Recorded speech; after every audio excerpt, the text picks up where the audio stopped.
Do you go over the same topics with people, or just depend on the person? Yeah, kind of sometimes. It's not like there's topics, bro, but it's like I just want to, get to know each other a bit more anyway, like in the middle of finding out what it's like being on your current journey. Like, a lot of the questions are pretty similar, in a way, but then there's also, I only ask the shit I'm genuinely curious about anyway, So like I try and cater, what do I think this person would want me to say? Like I'm just like, I'm interested in this, bro. Would you tell me? You'd learn a lot, eh? Like sitting down with people of different caliber, right? You'd pick up a lot of information like that, man. Yeah, definitely. Yeah. I feel like I'm at least putting a bit of a mind map together in different avenues people choose to live their life through, whether it be a creative or entrepreneurial or as traditional or, and it's like I'm trying to live my best life, so I'm taking bits and pieces, bro. You know what I mean? Well, that doesn't work. Okay, let's not do that. But then he says it does with this. So, okay, Putting the puzzles together. Yeah, because there's no roadmap, There's no, I think you create your own roadmap anyways, you know what I mean? Yeah. But it's important to learn from different characters. Yeah. You know what I mean? There's some things that work, some things that don't, you know what I mean? It just depends on your end goal, pretty much, you know what I mean? So I think we all have our own path, but at the same time, like it's good to learn from people that are around you. People that've been through similar journeys, but you don't have to pick everything up they've done, you know what I mean? Yeah. You learn from their experiences and you just put it into your own way.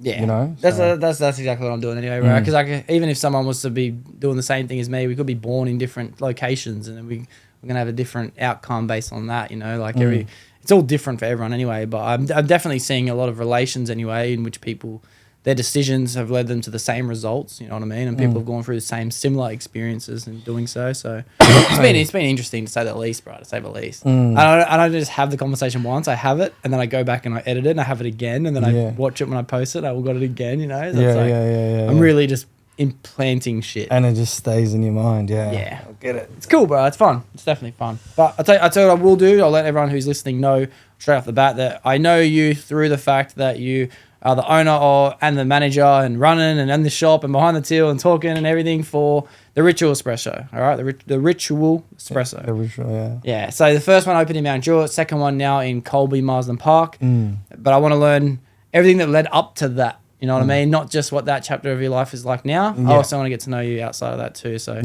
maybe start us off with, where were you growing up, bro? Whereabouts were you born? Where did you spend your childhood? Oh, dude. First part of my life was back in Iraq, my home country. Yeah. Spent about 7 years there. Saw some crazy stuff, man. Yeah. And I still remember it to this day, even though that I was young. We moved around, me and my family. So I was born in Kuwait, which is right next to Iraq. 6 months later after I was born, a massive war happened there. And we migrated back to Iraq, where we're originally from, and lived there for 7 years and experienced everything there. And from there we moved to Jordan, which is right next to Lebanon. I'm not sure if you know where it is. Yeah, between Egypt and Lebanon? Egypt and Lebanon, yeah. So lived there for 2 years. So from the age of 7 till 9. And same thing, man. Saw a lot of stuff there. And obviously being an immigrant in that country was tough, man. It was hard. I remember till this day, man. Like that's probably the lowest point of my life, as like in my family's life. It was very hard. You know what I mean? You're earning very minimum money. Like I'm talking about dollars a week. Wow. $1, $2 a week. Like really, really small amount. So like for example, we probably used to eat meat, whether it's chicken or beef or whatever, once a month. Wow. You know what I mean? Yeah. So. And what was the food like outside of meat then? What was the substitutes? What would you have it was just like literally eggs. I think whatever that was cheap. Yeah. Whatever that was cheap. Like bread and cheese or whatever. Like it was nothing that cost a lot of money, because we obviously had to pay rent and pay for other stuff. You know what I mean, for us, and that was it. Like we were very, very mindful of like where to spend our money, because it was it wasn't much. You know what I mean? It's not like here in Australia you got a lot of opportunities. You know what I mean? But that was tough. My dad left and he came to Australia 1999. He had to leave us behind to obviously try to make a way for us to come here, and eventually we came to Australia in 2000 March or February. I don't recall. But yeah, that's from there. Then came here and straight to Blacktown, man. Yeah, straight to Blacktown. And dude, I remember this vividly, right? When I first came here, it was crazy because I took everything in, right? I'm talking about the air, the trees, the sky, everything was so different. Like I thought it was surreal. Like I'm in a different country. Like I'm in a country where like I could possibly do something. Yeah. You know what I mean? Like back there, like in Jordan and Iraq, obviously, like you have no hope in a way. You know what I mean? It's hard. It's very, very, very hard to do anything with yourself. You know what I mean? To make it, or you know, like there's not many opportunities.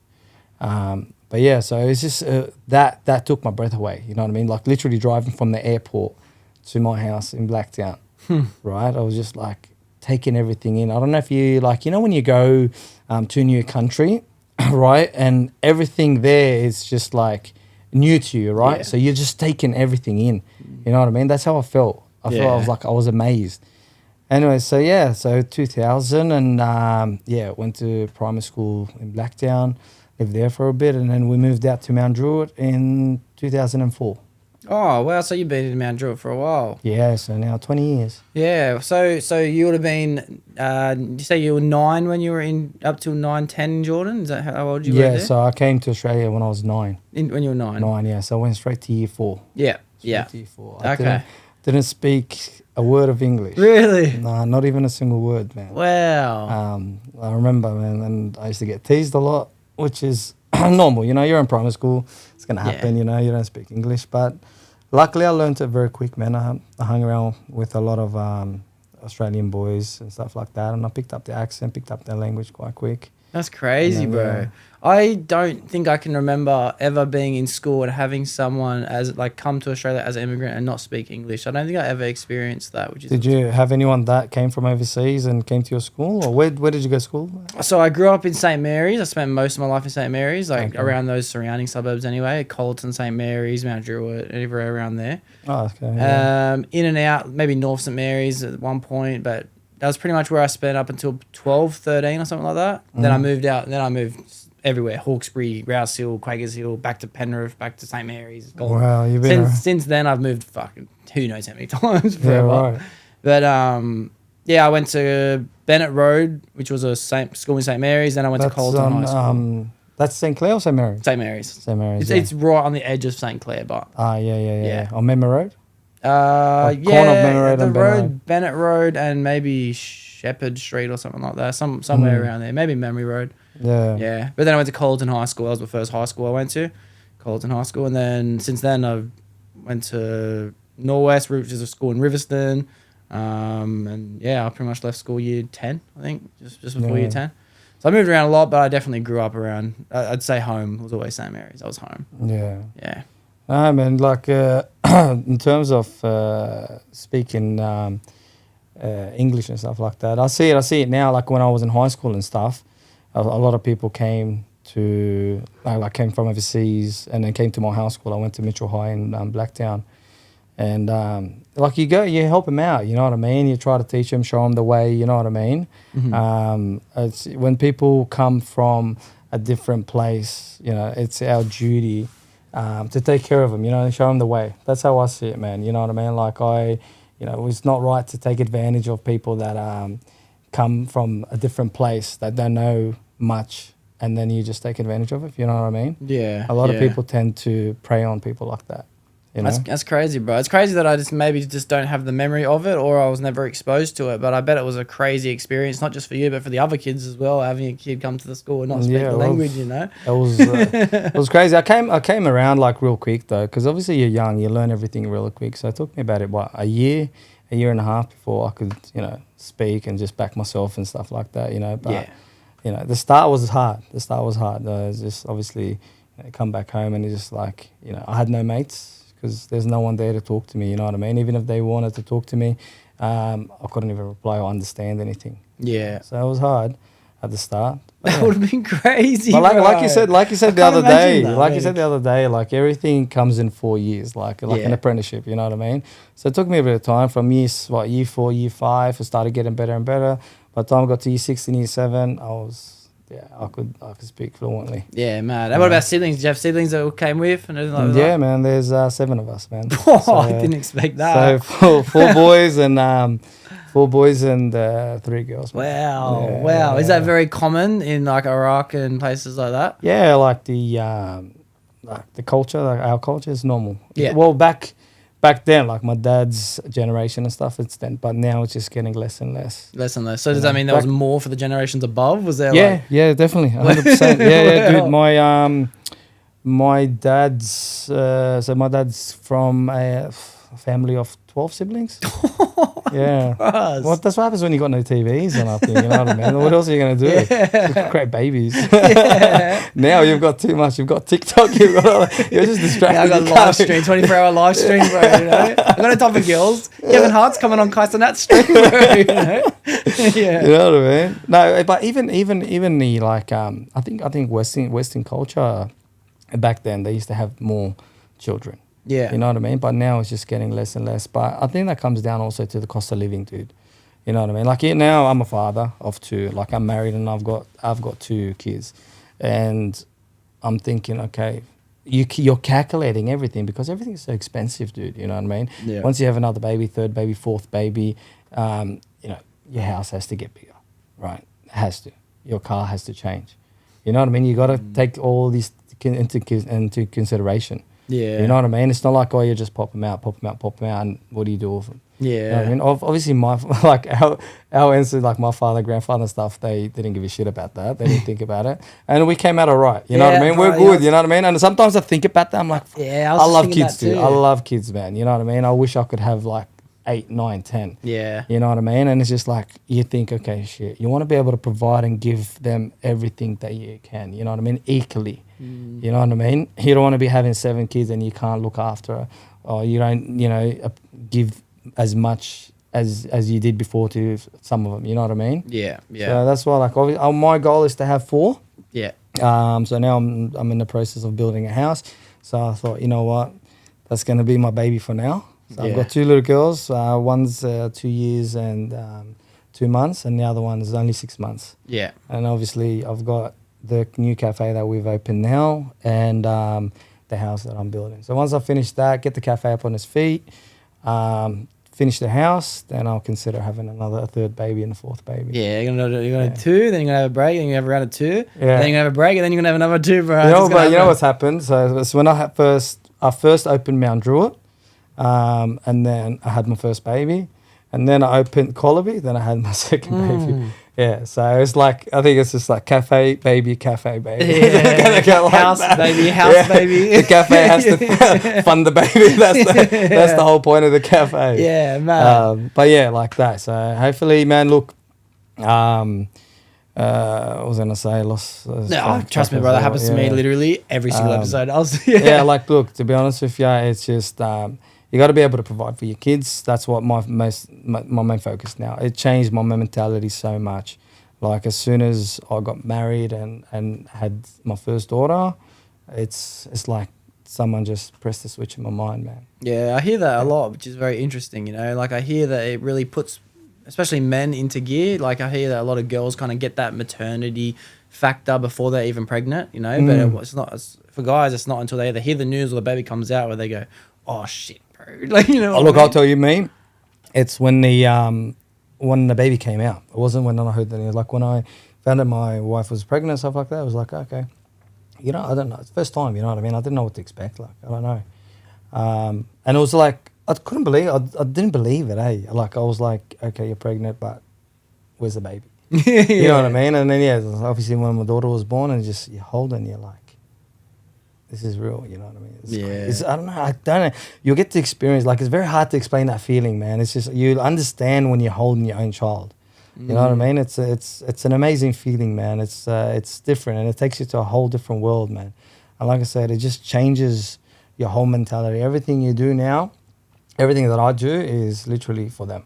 Yeah, you know what I mean. So every step that I take, I take them into consideration. It's just like, okay, you start calculating things a lot better. You know, where with before when you're like single and you don't care, whatever, you're just you're a little bit careless. You know what I mean? It helps you with your focus and your planning. You know what I mean? Because you start to break things down and understand, okay, I could do this. Okay, 1, 2, 3. If I go down this avenue, all right, it couldn't work, it might not work out. Okay, I'll look at a different avenue. You know what I mean? That's cool. So that kind of helps. For me, anyways, some people think, okay, you stay single better, you go out and try to make something out of yourself and make it or whatever, then you get married. For me, I found that, marriages and having kids is what helped me focus. Okay, damn, that's mad, bro. That's a mad new perspective. I like that. One of my mates, he's recently become a father in the last year or so, I think maybe a year and a bit, and he said that when he had his son, he held his son for the first time, he's like, bro, I was amazed that I could experience a new feeling. He's like, I'm 25 and I've got a new feeling, bro. You know? I'm telling you, wow. That's why I can't explain it to you. Yeah. You'd have to experience it yourself. It's hard to explain that feeling, man.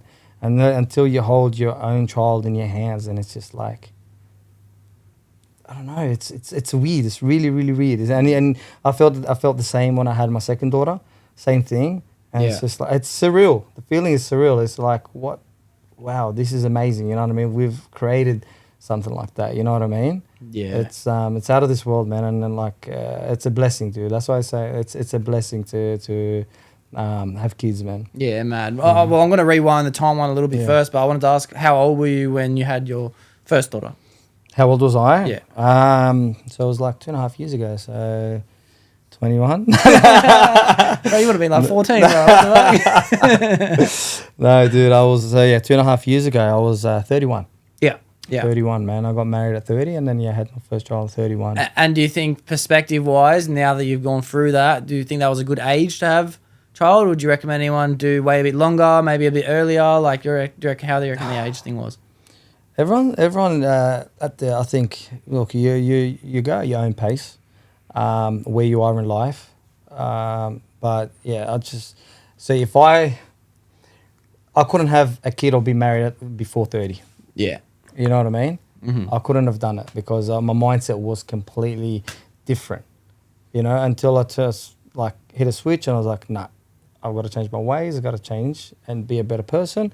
And so I met my wife and she helped me change and become a better person. And then, from there I had the kid, and it's like, everything fell into place. You know what I mean? Yeah. But everyone at their own pace. And some people go through, chaos and stuff like that. And then, they have a kid and they weren't ready. And then that kid changes their life. Yeah. You know what I mean? So I think it just comes at different stages in people's life. And, some people can't handle it and they go a complete different direction.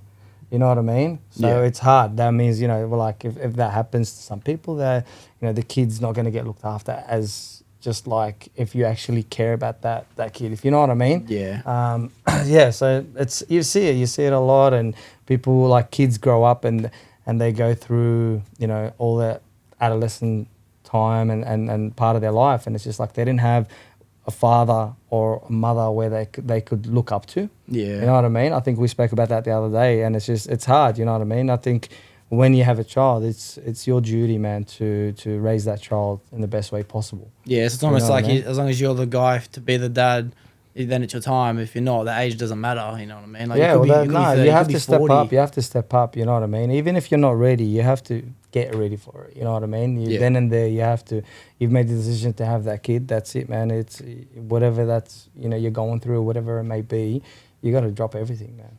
That's a life that's it's left for you. Like, I believe that it's a blessing from God, right? And He's giving you that blessing.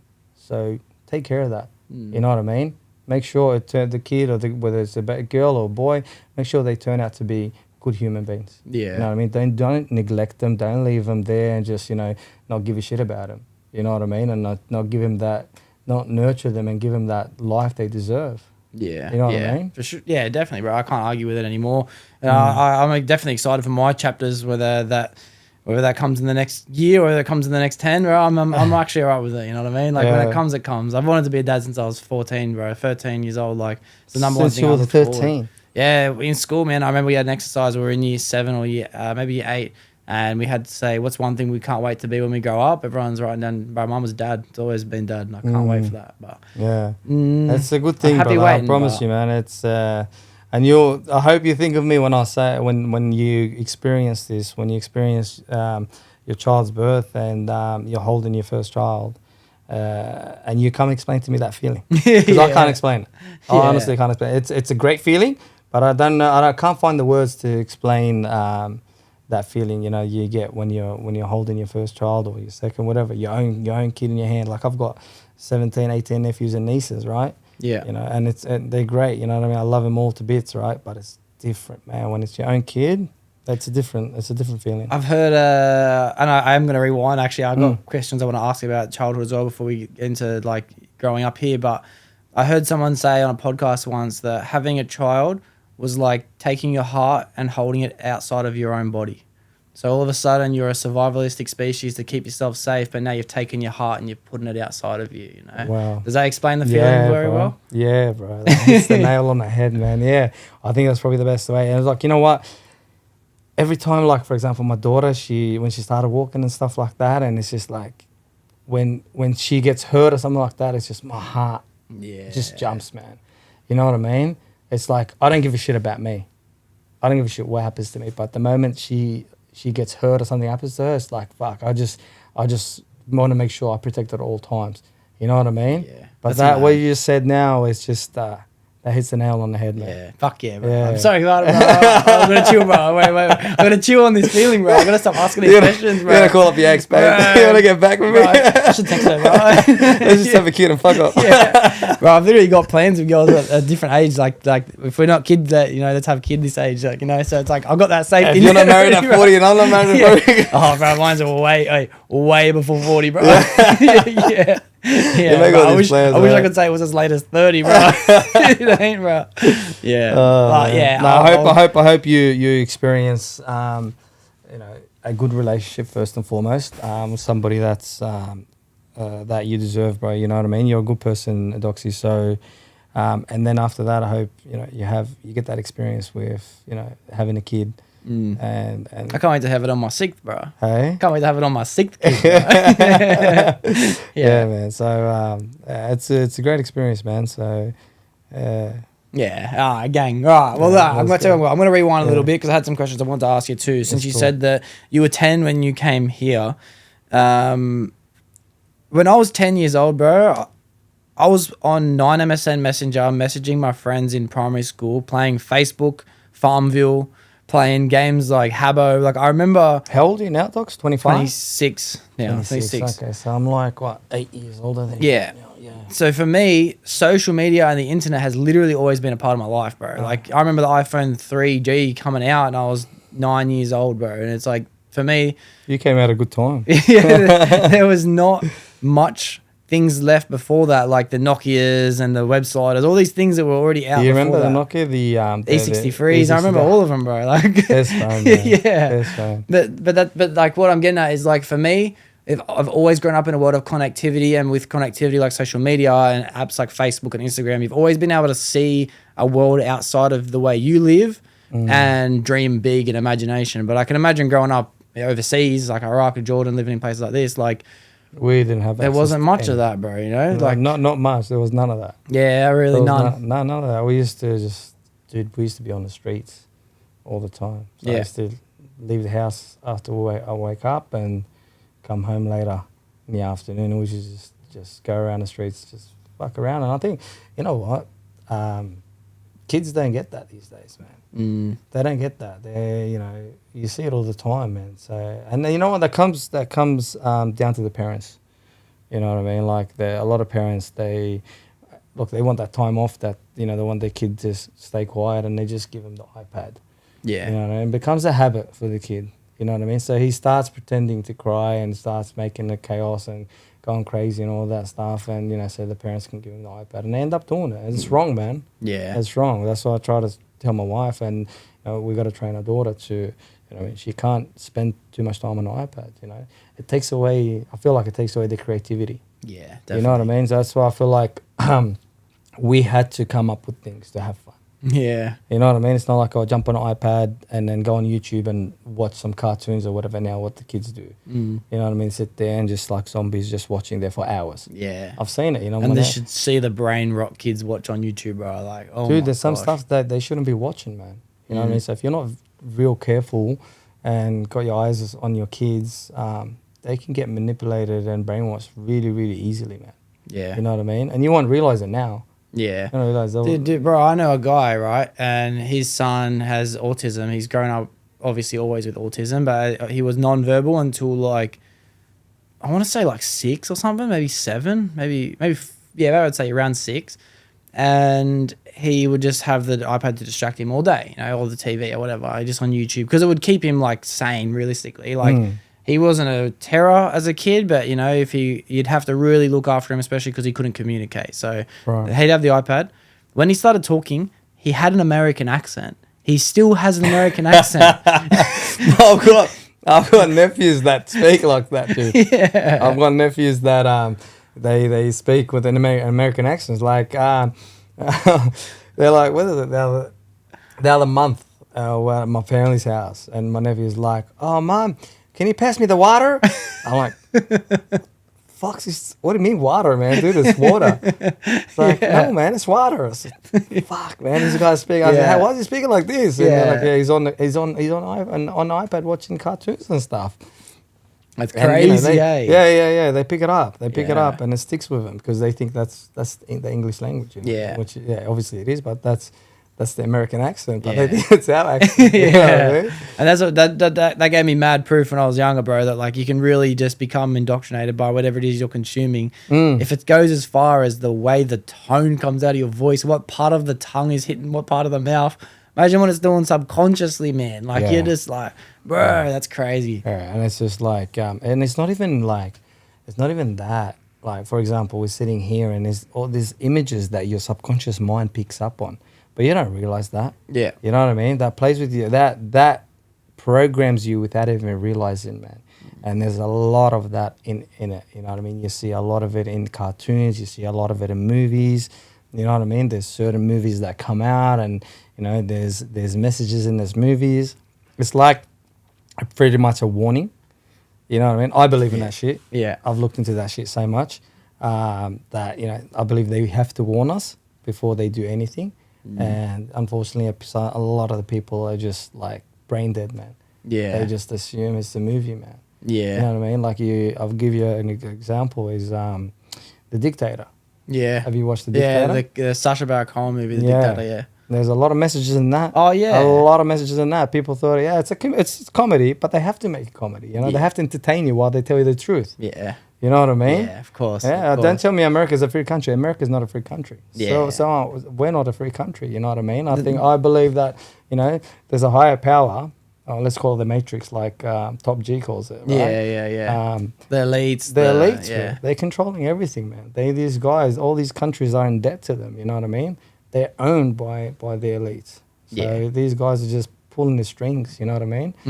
We're going and we're voting and all that. Do you think that matters? I don't think that matters. Yeah. I go all the time when I go to vote. I never fucking vote. I just put it in the box. I don't put nothing. Yeah. I put something. I put something stupid. I just wrote something on there, something stupid. I can't remember what it was. Yeah. You know what I mean? And, you know, and then someone gets elected. And it's like, dude, it's pretty plain. Oh, dude. Bro, in the last election we just had, whoever we voted in, and especially as the New South Wales Premier, I think they were going back and forward on topics. So they were getting interviewed on TV. What do you think about this law? They both said, yeah, not having it. What do you reckon about this? They both said the exact same answer. What do you think about this? Same answer. This, same answer. Same answer. Same answer. Same answer. Yeah. They were not devised on one topic. Yeah. Not one. No, that's right. It was like, right. You see a lot of channels, news channels. It's all the same shit. You know, it might get worded a little bit different, but it's the same message that's getting delivered to us. You know what I mean? Through a lot of the news channels. You know, and that makes that, for me, I question it, man. Some people don't. Some people just accept it for a reason. They think, oh, yeah, it's normal. They just don't understand the news. I don't believe they're telling you the news. I believe they're feeding you all these lies to manipulate you, right? They wanna turn people against each other, races against each other, religions against each other, because they don't want people to unite. Once people unite, I think it becomes very hard to break people. Oh yeah, for sure, dude, for sure. It's divide and conquer. Divide and 100%. It's just like they've done it. They've done it from years back, like in the olden ages. They've always done that. They're like, what's the best way to, defeat a nation? From the inside out, bro. Yeah, inside out, 100%. And they've done that across, they've done it across Europe, they've done it across the Middle East, they've done it across Africa, across South America. You know what I mean? So they know they know their plan, and they execute it really well. Yeah. Fuck really well. Yeah, they march us in line, bro. Get in line. Yeah. Okay. With our iPads, bro. Okay. Yeah, I was fucking like, for example, for COVID, when COVID came around, it's like we had the freedom to not get the jab, but a lot was taken away if you didn't get it. Yeah. You know what I mean? So where's the freedom in that?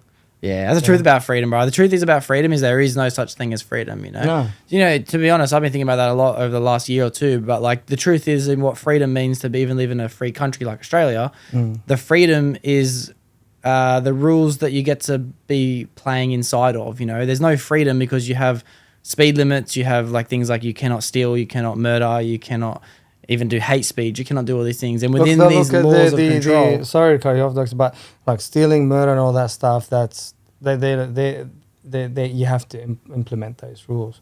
But other stuff like, for example, being on your phone, for example, in the car or whatever, you know what I mean?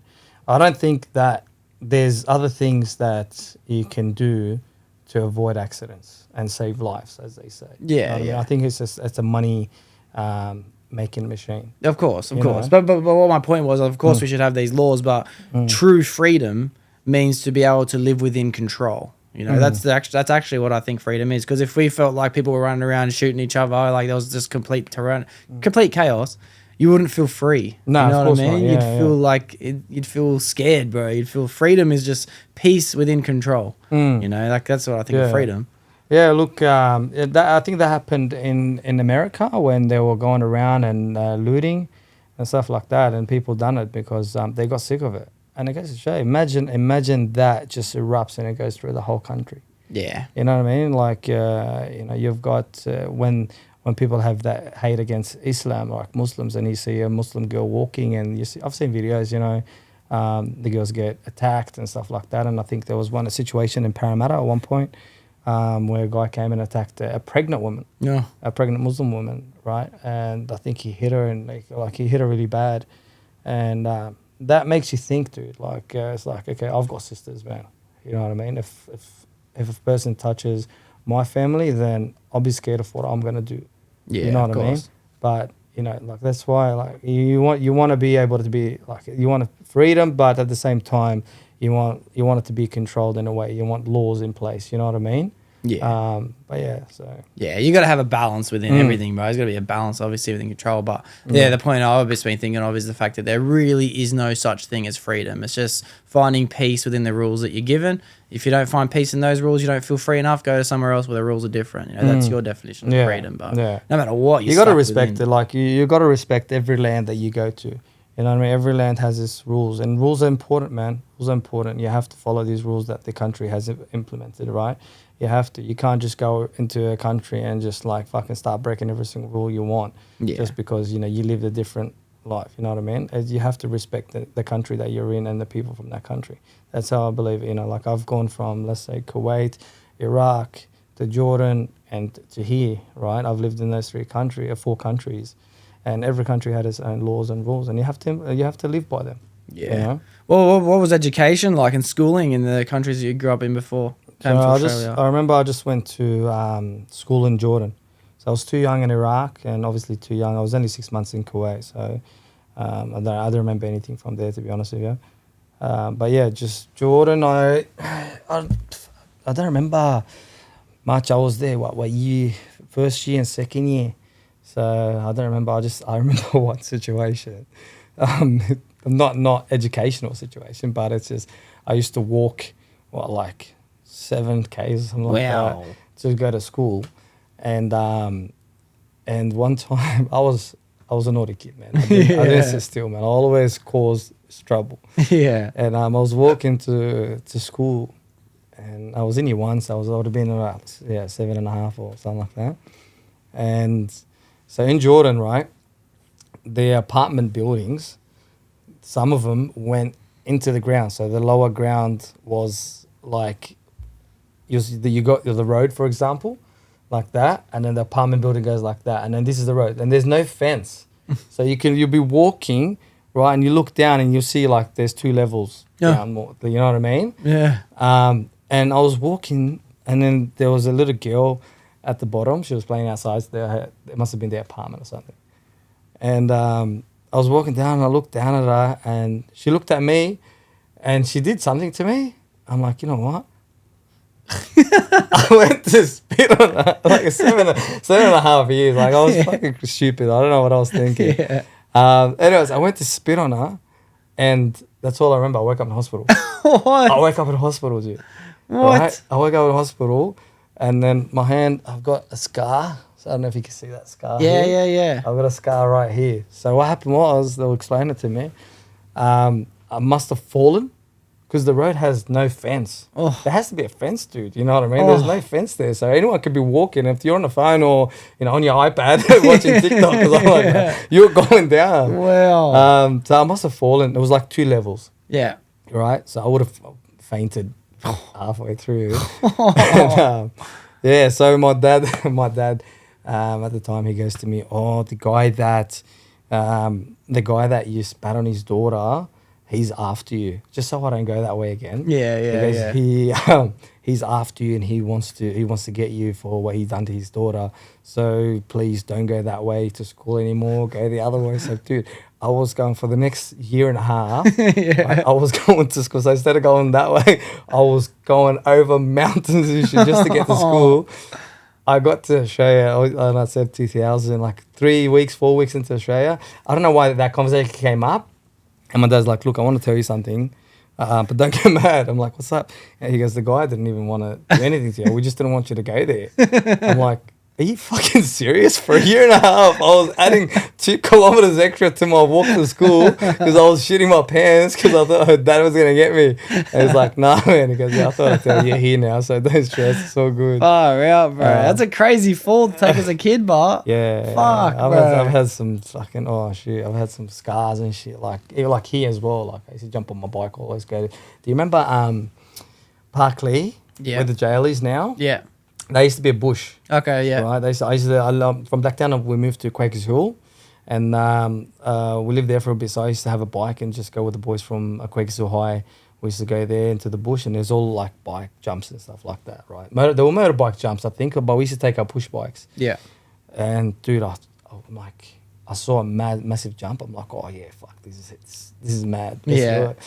I'm going, gunning it. I go up. I went to do, I can't remember what the trick is called, man. You know when you like get it, like pull the bike up and like a whip. A whip, a whip. That's the one. I went to do a whip. Dude, I've gone like that, and the bike is gone, and I've gone back and fallen, boom, on my back. Oh. I couldn't move. Oh. I got wounded. I'm like, I was like 11, that was like 12 years old. Yeah. Oh, fuck. But, dude, I've broken so many bones in my back. Are you a cyclist, like motorbike? You like motorbikes? Bikes, I've never been into them. Like, I've just never had one. I've just never had bikes. That's why I've never had a bike. But skateboards, bro, I broke my arm 3 times in the same cast. Like, I've broken noses, wrists, hands, feet. I've broken so many bones in my face, boxing and things like this. I tried to skate one time, and I went to do an ollie. I've landed on one side of the skateboard, and it's gone flying. I swear to God, it's gone up like that, and just whacked me right on the forehead, man. I just split my forehead open. I couldn't skate, no way. I was like, nah, fuck, this is not for me. Yeah, bro. I forgot I was Arab. I forgot. Yeah. Nah, everything that has a pair of wheels on it, bro, I picked it up and I fell off and I hurt myself bad, man. I've fallen off 9-foot jumps into concrete, hit my head on them. Like, I've hurt myself. Bro. That's for me. I feel like I find that living, man. Yeah. You know what I mean? You discover yourself. Yeah. You know what I mean? You gotta go out and do shit, man. You know, like sometimes my family and stuff. Oh, no, don't let them do this. Don't let them. Just let them, man. Let them. What's gonna happen? Yeah. I'm a big believer in God, man. I'm a big believer in God, and I always say, and so is my family. So, man, we all believe that whatever happens to you is written. Whatever you do, right? You can never go away from what's gonna happen. You can't. Whether it's good or bad, right? If it's good, it's always going to reach you. That's we say rizq. That's yours. That's for you. It's written for you. If it's bad, it's also written for you, man. You know what I mean? You just got to learn from it. You know. So whatever, let the kids do what they want to do. Go take that business venture. Do whatever you want to do. You know what I mean? Yeah. Try things. You know, but just accept that everything's written for you. And if it doesn't work, so be it. Yeah, that's a lot of peace in believing that. A lot of peace. Yeah. Was it always a big part of your life growing up, being religious? Yeah. It's always been a big part of my life, my family's life. Yeah, 100%. Like I went away from it for a while. I think that's normal for most people, bro, to do that. Yeah, I think. Look, I'm a big advocate of show me your friends and I'll tell you who you are. Mm-hmm. You know what I mean? And I was around a lot of wrong people.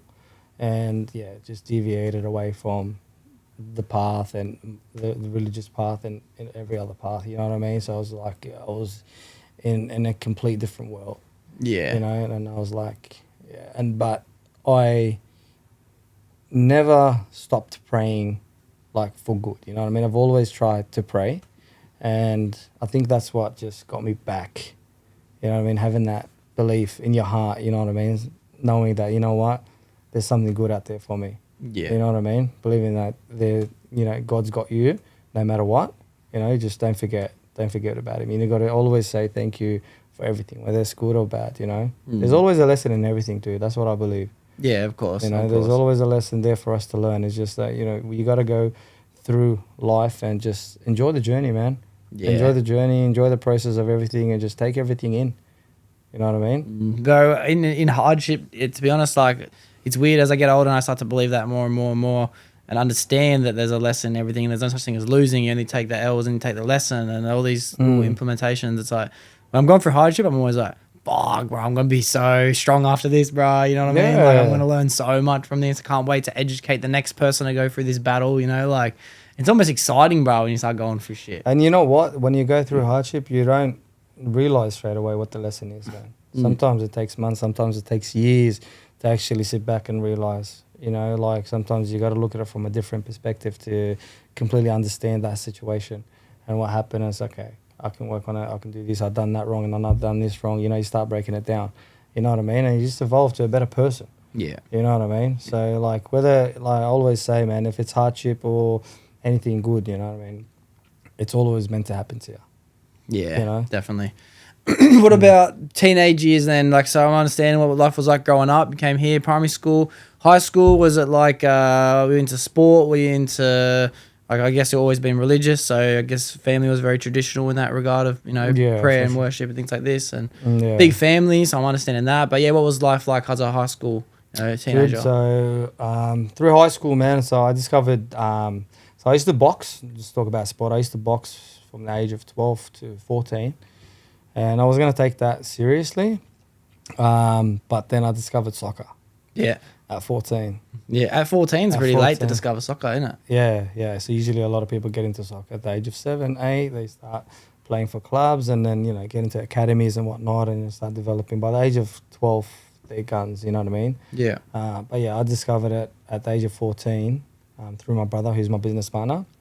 He took me out to the park with him and just kicking the ball around. Like he had training, he was playing for a team, and we went to kick the ball around there, and then I was watching him train, and so I'm like, fuck, this is cool. You know what I mean? This is mad. So I ended up joining that team, but the under 14s. And I had a lady for my as a coach, so it was a bit weird, but yeah. Not to sound sexist or anything like that. But it's just not very traditional, is it? No. Yeah, but she was good. She was actually good. She got the best out of me, man. I ended up being top scorer in the whole league. I scored 60 goals in one season. Wow. I ended up playing up in the 15s and the 16s. And yeah, I did so well, man. I killed it. I absolutely killed it in that first year. And then, dude, just naturally when you do good at something, it's like, okay, you just naturally fall in love with it. You know what I mean? So I fell in love with the game. And then, yeah, just from there, I took it seriously, man, and started training a lot. I was turning 15. I met a gentleman by a name Marshall Soper. He played for Australia as a coach. He's still regarded one of the best strikers in Australia. So I met him when I moved to Mount Druitt, right? And I was going with my brother as well for a kick around. And Marshall was coaching two of his kids, which they're both my best mates till this day. Yeah, man. Right? Nick and Johnny, twins. Yeah, he was training them, and I was just like watching the session, and I'm like to my brother, dude, that session looks professional. Mm-hmm. It doesn't look like somebody's just taking his kids to the park. You know what I mean? Yeah. He had everything set up. Like he had like 2 bags of Nike balls. He had goals. He had sticks. He had cones. Everything was set up. I was just looking at him like, wow, I've never seen something like this. I'm like to my brother, let's go approach him. Let's see if if we can train with them today. And he's like, no, don't worry about it. We'll just do our own session. I said, nah, man, let's go. What are we going to lose? Let's just go ask. What are they going to say? No? Who cares? Okay, they say no. It is what it is. Then we're in the same position we're in. Yeah, That's exactly right, man. I've always been like that, man. You know what I mean? If you want to go ask something, if you want to take opportunity, just go, man. Just make that decision, man. The more you think about it, the more you talk yourself out of it. Yeah. That's how I feel. Yeah, that's how I feel when it comes to approaching girls, to be honest with you, bro. It's like, if they say no, I didn't lose anything. I'm back where I am now. That's right. Who cares? And to be honest, bro, now's no, good. No's not gonna fucking break you. Oh, it's not gonna kill you. It's not gonna send you broke. A no is just a no. Okay, fuck. So what? Yeah. Who cares? Like, I'm literally good now. So if I don't get what I want, I'm good. I'm good. That's exactly right. You know. Yeah. But yeah, I ended up going up to him. I went up there and I said, "Hey, mate. We're playing soccer, whatever. Can we train with you?" And then he looked at us and he's like, yeah, you know what? We can play 2 against 2. Right? I didn't know their level yet. Yeah. I just seen the session. I was seeing how professional it was. So I just, I'm like, you know what? They're not going to be that much better than us. They should be, we should match them. Yeah. Anyways, played the game 2v2 and they fucked us. Sorry to swear, but bro, they were top players. Yeah. Like, I've never seen players like that because I was playing local soccer, dude. I was playing at Doonside Hawks, which is it was a good club, but it's local. It's not like Premier League, like NPL, which is like the highest level in New South Wales. That's where they were playing at Blacktown City, which was regarded as one of the best clubs for the youth in New South Wales, if not Australia.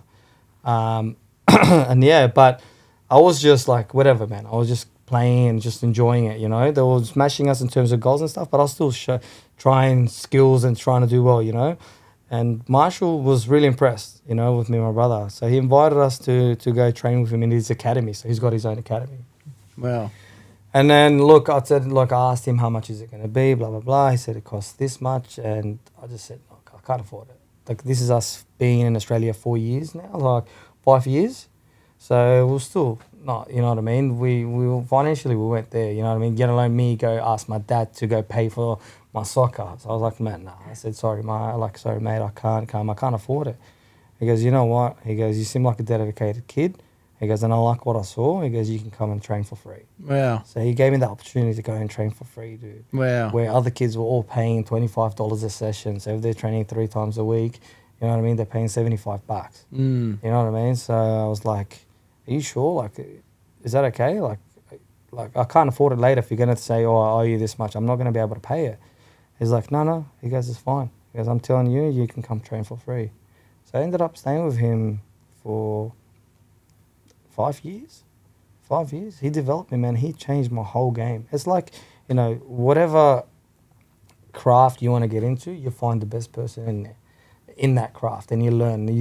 They become your mentor. How are you going to turn out? And you're doing it day in, day out. You know what I mean? Yeah. So from the age of 14 to the age of 16, so from local soccer, I reached the highest level. Wow.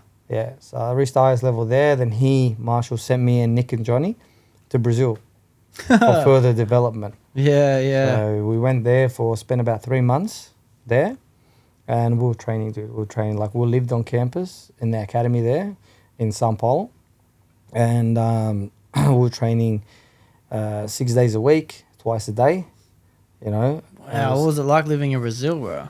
I miss it. Yeah. I absolutely miss it. It was amazing, man. It was an experience that I'll never forget. I'll never forget it, man. The people were so nice over there. They say, you know, Brazil's dangerous and stuff like that. Yeah, some areas can be dangerous, but it can be dangerous in Australia too. Yeah. You know what I mean? But if you get a good person looking after you while you're there, you'll be fine. You'll be safe. Living there was so good, man. Like, we're just living on campus. Like, it was a full professional setup. So like, it was a hotel, and you had like 10 soccer fields, right? So a lot of clubs and like national teams from around the world, when they come to Brazil, they stay there, they train there, they do their camps there and stuff. So I met a lot of high-end players over there when I was there. But I was young. I was only 16 or 15, 2016. That's sick to have that experience, but yeah, that's crazy. So just imagine, just sleep, train, eat, train, sleep. You know what I mean? That's all I was doing, just every single day for 6 days a week. And then one day you have off, you relax, you spend it by the pool, you chill, and then Monday you start again, Monday to Saturday. Yeah. I became a beast. What did it feel like, bud? Did it feel like work, or did it feel like play? Nah, like play. Yeah. You got to enjoy it. If it feels like work, you're not, if it's like work or a chore, you won't become good at it. You know what I mean? You won't like it, you won't enjoy it. And if you don't enjoy it, you don't perform to your full potential. Yeah. That's how I see it. You know what I mean? Me and Calvin were speaking about it. Like, when you feel like something has become a chore, you're not going to perform to your full potential. You know what I mean? It's like when you enjoy it, it's like, okay, and you do it out of your own will and you're having fun with it. It's like you're just naturally just, you know, give out your best. You know what I mean? Yeah. So it was like, I look forward every day to wake up in the morning, fresh air. We wake up at like 6 in the morning, and it's just like fresh air. Imagine just like you got trees all around you, like in a mountain, and you've got trees all around you. You're surrounded by nothing. Just you got this club there, and you know, damn, it's beautiful, man. Just visualize it, dude. Visualize it. You walk into the pitch. You know what I mean? You got shoes on. You got your soccer boots in a bag. You walk there, and it's like, okay, you put your boots on and start warming up. It's beautiful. Just passing the ball around on that wet pitch. You love it, right? I miss it. Yeah. I miss it, dude. I miss it a lot, eh? Yeah, it was good times, man. That was the first overseas experience that I had, and then I had like obviously came back here. Kept playing here till 21, and I moved over. No, sorry, not 21. Sorry, I skipped a chapter. I moved to Thailand at 19. Yeah, so I think for me that was, in terms of my career, that was a backward move. But I was just so eager to make it, man. I just wanted to make it, and I just wanted to leave Australia. I thought, you know what, football's not here. Football's in Europe. Mm-hmm. You know, if you want to be an actor, you go to Hollywood. You go to LA. You rub shoulders with those people. You know, if you want to become a soccer player, you go to Europe. That's where football is. You know, so I did the South America part. I developed. I became a really good football player. I thought, you know, it's time to go to Europe. But I don't know, someone's seen me play and is like, oh, I can take you to Thailand. And I was young. I was just driven and just ambitious, and I just wanted to make it, you know. And I ended up going to Thailand, and I ended up playing 1 season there. Good experience, don't get me wrong. But in terms of my career path, would I do it again? No. Yeah. I wouldn't go there again. Mm-hmm. I would have stayed here maybe for an extra year and then moved over to Europe. Yeah. You know? And whereabouts in Thailand was the soccer? Like whereabouts? Phuket. Right, Phuket. Yeah, like an hour away from Phuket. Yeah. Like a village there. So we're playing in the first league there. And I didn't even know that was a big thing over there, soccer at all. It is. It's pretty big, eh? Like it's you'd be surprised how good they are. Actually, they're pretty good there. It's televised. It's got a lot of money behind it, and a lot of fans. A lot of fans come out and watch players. So I played in front of. I remember experienced my first game. All right, we travelled to play an away game. I'm 19, mind you. First experience overseas in Thailand. You know, I'm like, fuck, I don't know what to expect, dude. Yeah. I'm like, shit. Anyway, this was me like after 3 months being there. We'd done our preseason with the club. First game of the season came up, and it was away against a strong team.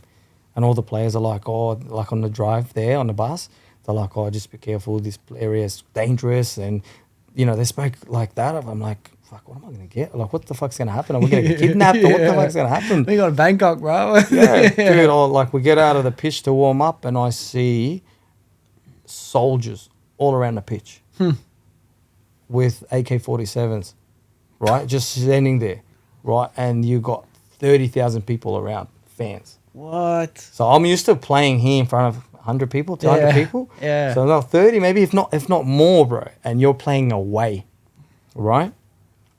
We're warming up, and they picked up straight away that I was a foreigner, obviously, you know what I mean? They probably thought I was Brazilian because a lot of Brazilian players go to Thailand. So they probably thought I was Brazilian or whatever, and they just screaming, "You are shit! You are shit!" And they're just screaming like at me while I was warming up. I'm like, fuck, and it's just loud, bro. Jump on the pitch. You can't even, I promise, like, you see the distance between you, me and you? I wouldn't be able to hear you, what you say to me. I'd have to come close to you to hear what you're saying to me. Wow. So that was a crazy experience, man, playing against them. We ended up losing. Thank God. If we won, we probably wouldn't, I wouldn't be sitting with you right now. I don't know what would have happened to me. But yeah, that was one experience that I still remember to this day, man, from there. It was crazy, man. So yeah, that's crazy experience, bro. You said you did a whole season. How long's the season there? Is it like for a winter or something? No, so 9 months. 9 months, okay. 9 months, yeah. So you got pre-season and then you got first half of your season and then you have a break for 2 weeks and then you've got the second half of the season and then you end up having a 6-week break and then you come back. Yeah. I ended up coming back to Australia. I just got homesick, man. And life was just... I was playing and I was getting paid. That was my first paycheck from soccer. It was good, you know. I had a nice place, but still, like, I was alone, man. And I was 19. I was like, fuck, what do I do? But I learned a lot, man, like living on my own, you know, cooking, cleaning, all that stuff. I don't do any of that stuff anymore, but, you know, but you have to. When you're forced to do it, you got to fucking figure it out, you know. Yeah. And, ended up doing all that stuff, you know, just taking care of. They gave me a nice house because the agent that sent me there had good pool, so they gave me a nice 2-story house, and all the other boys there in the team, the foreigners that played with me, they all have like little apartments and like, what the fuck, why do you get that? I'm like, bro, I don't fucking know, dude. I don't know why the fuck they, because no, you got this because there's something going on. What the fuck's going on? Why do we have these apartments and you got this nice house? I said, brother, I swear to God, I don't know. I said, maybe my agent spoke to the president. I don't know, man. But if you want to come live here, I'll go live there. I don't care. Or it doesn't really matter to me, you know? Yeah. But yeah, no, it was good. You meet a lot of people along the way. Some people I'm still in touch with till this day. Some people you lose touch with, but yeah, you meet a lot of people, man. That's mad, bro. It's mad. Most people never even get an experience to live in another country for any period of time.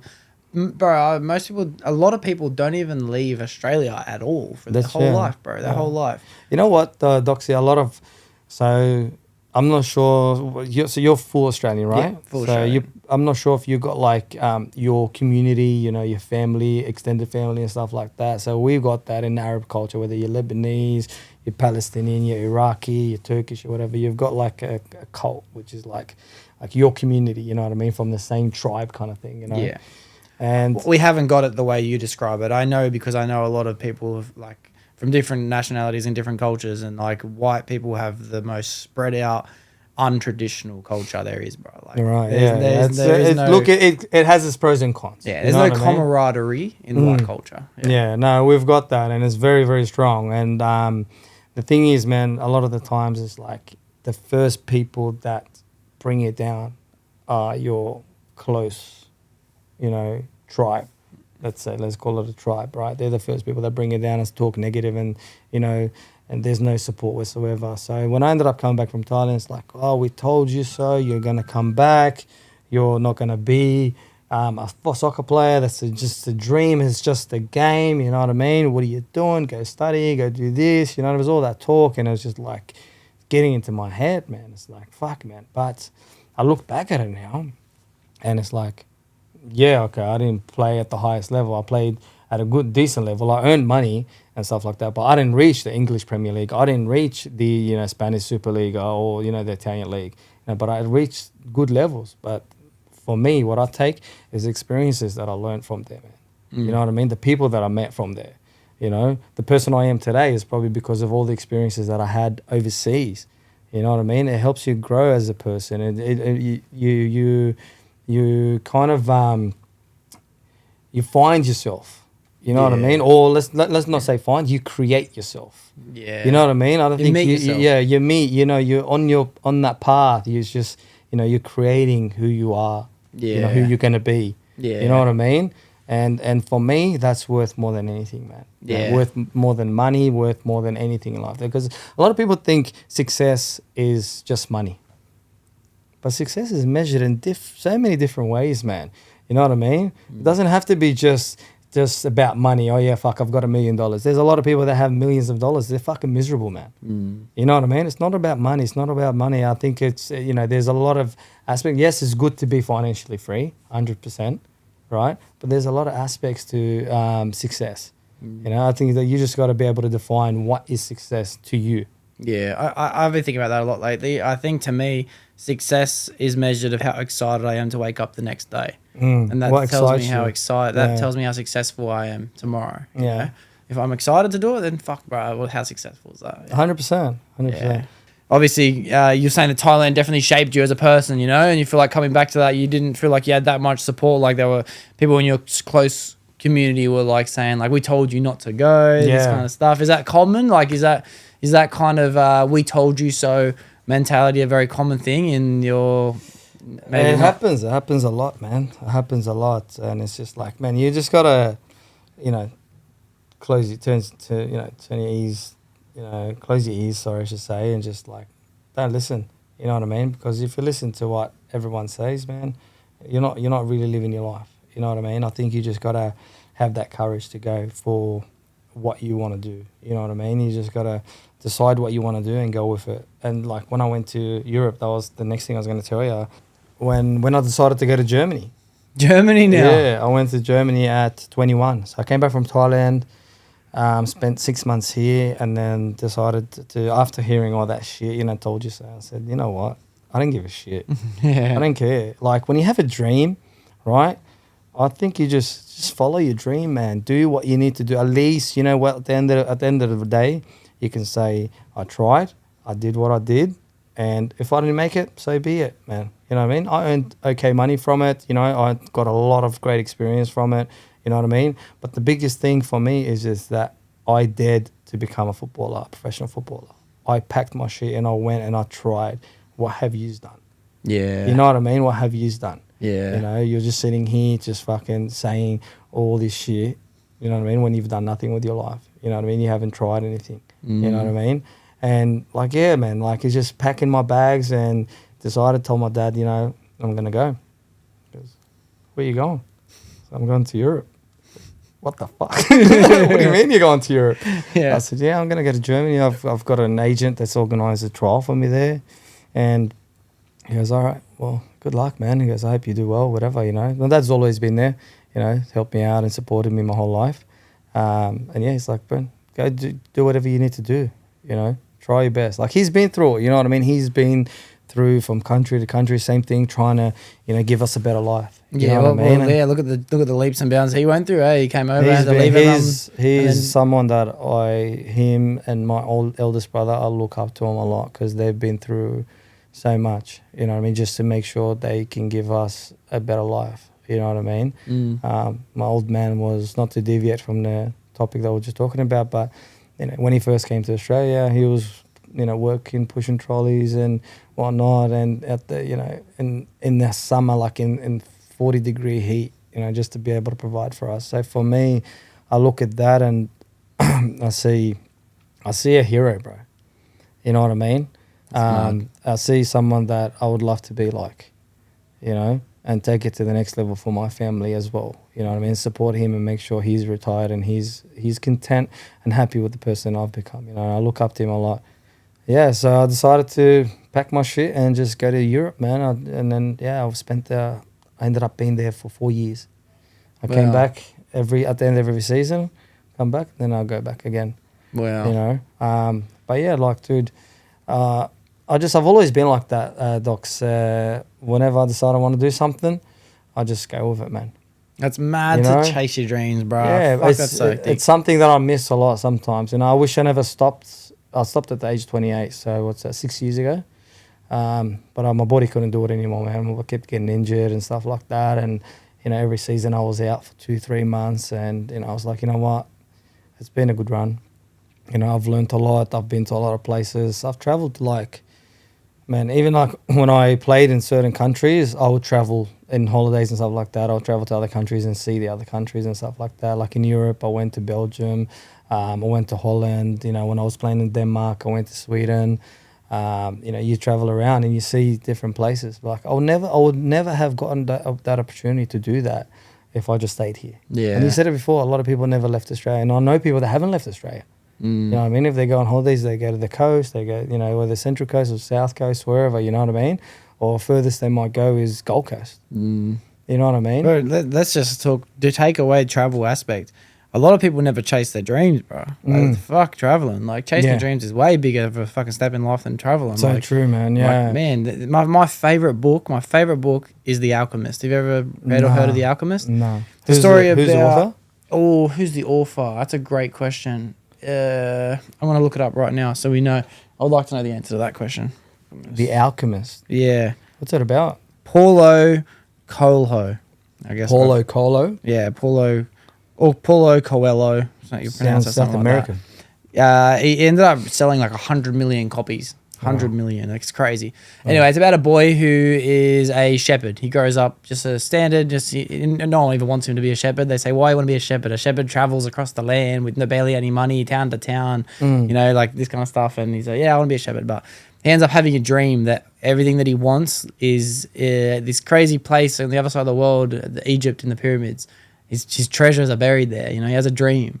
So he goes, all right, let's chase my dream. And he just says, everyone says, don't do this. Why are you going there? He gets on boats and travels across the seas and loses his money. Someone robs him, works at a place for 8 years and saves up enough money to travel again. And he goes on this lifetime of a journey, man. Right. Lifetime of a journey. And then I won't spoil what happens at the end of the book because it's a mad read. I want to read it, but tell me.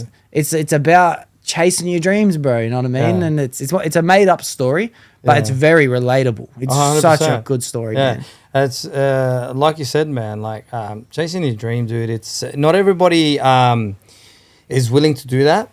A lot of people are okay to give up on their dream and they sit back and say, oh, what if, you know what I mean? When they could have done, at least tried, you know what I mean? You don't know a lot of the people that have made it, right? And whether you're an actor or a singer or, a football player or, let's say sport in general, if you made it in sport, those people, they dared to try.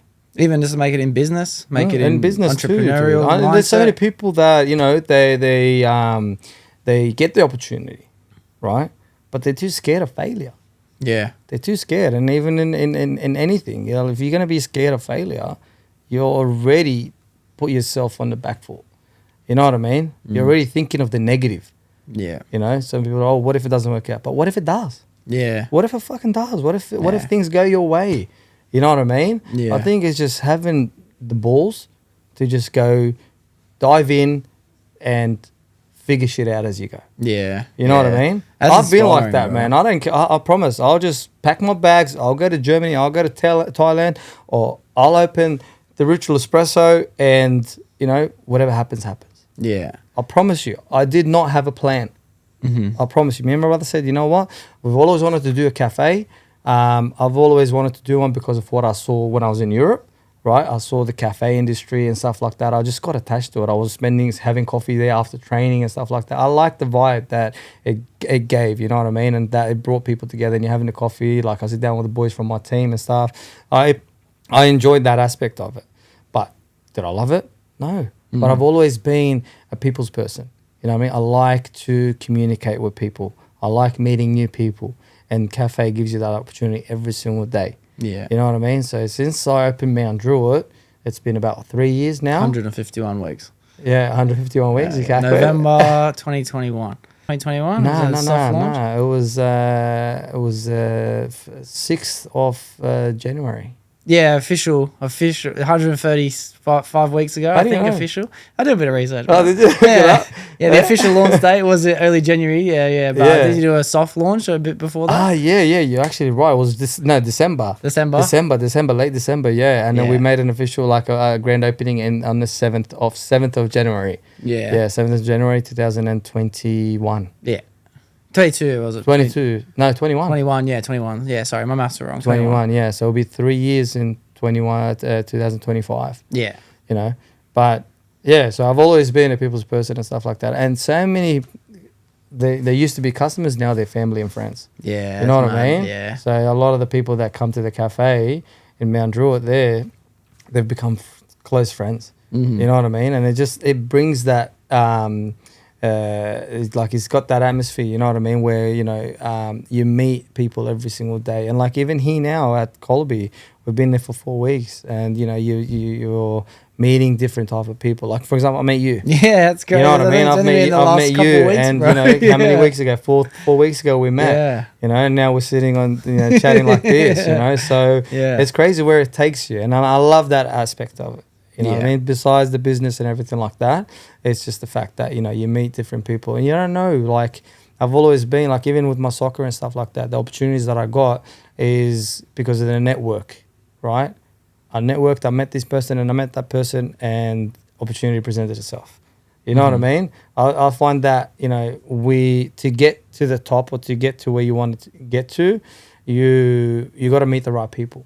Yeah. You know what I mean? Yeah. It's very difficult to do it on your own. Yeah, it's all about networking, man. It's who you know. It's who you know. 100% who you know. You got to be good at what you do, but you have to know the right people too. Yeah, because there's a lot of people that are good at the same things as you. Yeah. But some people go further in life, and this is the reality. Mm-hmm. You know what I mean? The people go further in life because they know the right people. Yeah. You know what I mean? Yeah. So people don't believe in that. Oh no, if you're good enough, you're good enough. Yeah, you're good enough. Yeah, you'll make it. Whatever, you might make it, but you can get there faster if you know the right person. 100%. You know what I mean? That's my trade is very, very small niche window. Like refrigeration isn't a big industry. Like it sounds like it is. There's a lot of fridges in this country, bro. But there's not many fridges. Every time I had a situation at the cafe with the fridges, it was hard to find a fridge to come out and have a look at it. Yeah. I'll be honest with you, I struggled with that. Yeah. Well, you got one now, so now fucking hell. You did the the dishwasher. The dishwasher, the dishwasher. Far out. Yeah. But that's the same thing I was gonna get is my trade as well. Like being so small, like there's a lot of opportunity and you can strive and you can become great and successful in this trade. But like if you really get to know the people you're working with and then the people who start the businesses and the people who go out and then do their own thing, like you get so much further, so much faster. Yeah, you got a lot of work. Like if you know the right person at a certain company, you might get a massive government contract or a contract that's going to just give you work every single week. Yeah. You know what I mean? Yeah. So for someone, but you got to know the right person. Yeah. You got to know the right person. So the reason I got the opportunities when I got overseas is because I met those people and those people knew the people at the club and they organised it. You see how it is? And it's the dots that connecting. You know what I mean? I wouldn't have been able to get to the club and ask them for a trial. No one's going to take me serious. Yeah. Like, who are you? You know what I mean? But when you go through someone that's, they trust and they've worked with before, they're going to trust him. Then you'll get that invitation to come in and trial or, come in for the job interview or whatever it may be. Yeah. You know what I mean? Yeah. So what were you doing in this period then from when you got back at 28? You said you not gave up, but, got you injured too many times and your body was giving up on you more than you're giving up on the passion for the sport. Like, what were you doing in that period between then and starting the ritual? I was going out a lot, dude. I was going out a lot, and that's that part of life that I'm not too proud of because I was just like in a position in my life. I was like, fuck, all I wanted to do was play football, but now I can't even do it anymore because of all these injuries, and it's just making me miserable and just I won't say depression because I don't really believe in depression, to be honest with you. Just made me, resent the sport, and I was like, fuck, what do I do now? I just need to do something. So I was just training, dude. I was just training at the gym, going to the gym, and then I ended up doing a real estate course, and then I got into real estate. But I didn't really like that, so I did that for a year, and then came up with the concept with my brother to open up the cafe, and to open that up. So I was just like, just training and studying real estate, and then got into that. Spent a year in that field, and didn't like that as much. And then I thought, you know what? I've always wanted to be my own boss, man. I can't just be 9 to 5. You know what I mean? Even though now I'm doing more than 9 to 5, but at the same time, it's just like, okay, it's my own thing. I can take it as far as I want. Yeah. You know what I mean? Whereas when you're working with someone, you're limited. You know what I mean? You're limited. And I was just like, nah, man, I can't. I need to do something. And then, I came up with the concept for the ritual. And it's and then going back to networking, I've had people that I've networked before. Someone was a chef, and this person was, had contacts in with suppliers and stuff like that. So, I put those two together. I had a meeting with the chef, explained to him the idea that I had. We wanted to create a menu, came up with the menu, and I reached to that second person. I said, look, I need suppliers. I'm looking to open a cafe. He said, yeah, no worries. You know what I mean? He's 1, 2, 3, 4, to give me my dry goods, give me my milk, give me my coffee, give me everything. You know what I mean? And just to prove a point, it's just like without those two, I wouldn't have had the ritual. Yeah. You know what I mean? I wouldn't have had the ritual because without the menu, I couldn't create a menu. You know what I mean? I was me and my brother were people behind the idea, but I didn't know where to start. You know what I mean? In terms of the menu and stuff like that, I was just like, okay, I know that the lady, right? She created the menu for us, and then I'm like, okay, now we need a supplier. Okay, who knows a supplier? Robbie knows the suppliers. Robbie's in the game. Okay, Robbie's a very, very, very good gentleman, man. This guy, I couldn't forget this favor that he did for me. And put me onto suppliers, and from soccer, I had another supplier that I used to coach his kids. So I'm like, okay, fuck, I know that guy. He can help me out with this. And I just started connecting the dots like that, you know what I mean? And then just brought it to life. Yeah, mad. That's you know what I mean? So like I was going back to the point, it's just like you meet people along the way throughout your journey, and it's like those people might come into play at one point in your life. You don't know when. You might decide tomorrow you want to do something. You know what I mean? And you know that I could help you. Give me a call, Dario. I need help with this. Of course, Docs. Done. You know what I mean? Yeah. So it's like, you know what I mean? It's just that networking and that connection that you have, that people help you climb that ladder. Yeah, network is net worth, bro. Like everything's 100%. I never used to believe that. It's like, oh, nah. But it is, man. It is 100%. You got to surround yourself with the right people to network with, the people that can help you go further in life. You know what I mean? I think that's so important, Docs. Dude, one of my favorite things about networking, man, is it's not even in a sense of like the community that you can build around yourself. Like, I love putting other people in the same room together and letting them cook on their own thing now. It's like, you tell me you like this, you tell me you like that. Let's just set you guys up. Go have fun. And it's, man, I love watching friendships come to life. Bro. It's one of my favorite feelings on this planet, bro. You know? And I got mates that right now, they're catching up, I think, next weekend, and I can't even believe they're mates. Like, what are you doing hanging out? You know what I mean? But, why? What happened? One wanted to get into shooting, and one was already doing hunting. And I was like, oh, you should ask him a bits of advice. And now they're going down to Victoria, they're doing hunting trips together. And it's like, and I got someone else now that wants to get into shooting too, so I'm going to hook him up with that guy as well. You orchestrated all that. But they're linking up and getting dinner, and they're both probably closer with each other in some ways than me, Yeah, and I love that. It's great to see that you've set these people up, and it's just like, man, it's nice to see. You know what I mean? Some people will, like in terms of business, they might, put people together, and they want to return out of it. It's like, oh yeah, I introduce you. You know what I mean? I've had that before. It's like, oh, I introduce you. You know what I mean? Yeah. You should include me in it. And it's like, okay, but why? Yeah. You know what I mean? Why even asking? You shouldn't even ask. You know what I mean? If you don't ask, I would have still giving you something. You know what I mean? Yeah. But why are you asking? You know what I mean? I had that happen recently to me. Someone was like, hey, can you go do this job for me? I said, yeah, no worries. I went there and quoted, and then I gave my mate the quote, and then he goes, oh, because I gave you the job, chuck on $500 for me, $700 for me. But don't tell him. $700 is a lot of money to add to a job, bro. Like, far out. Like, I guess whatever. What do you think I'm making? If I get it now, I get it. Like, if I don't, I don't. Whatever. Some people don't do it out of goodwill. Yeah, but get this. His mate gave him the job. He wanted $700 too, bro. So now my quote's $1,400 overpriced. I didn't get it. No, you won't get the job. No way in the world you're going to get the job.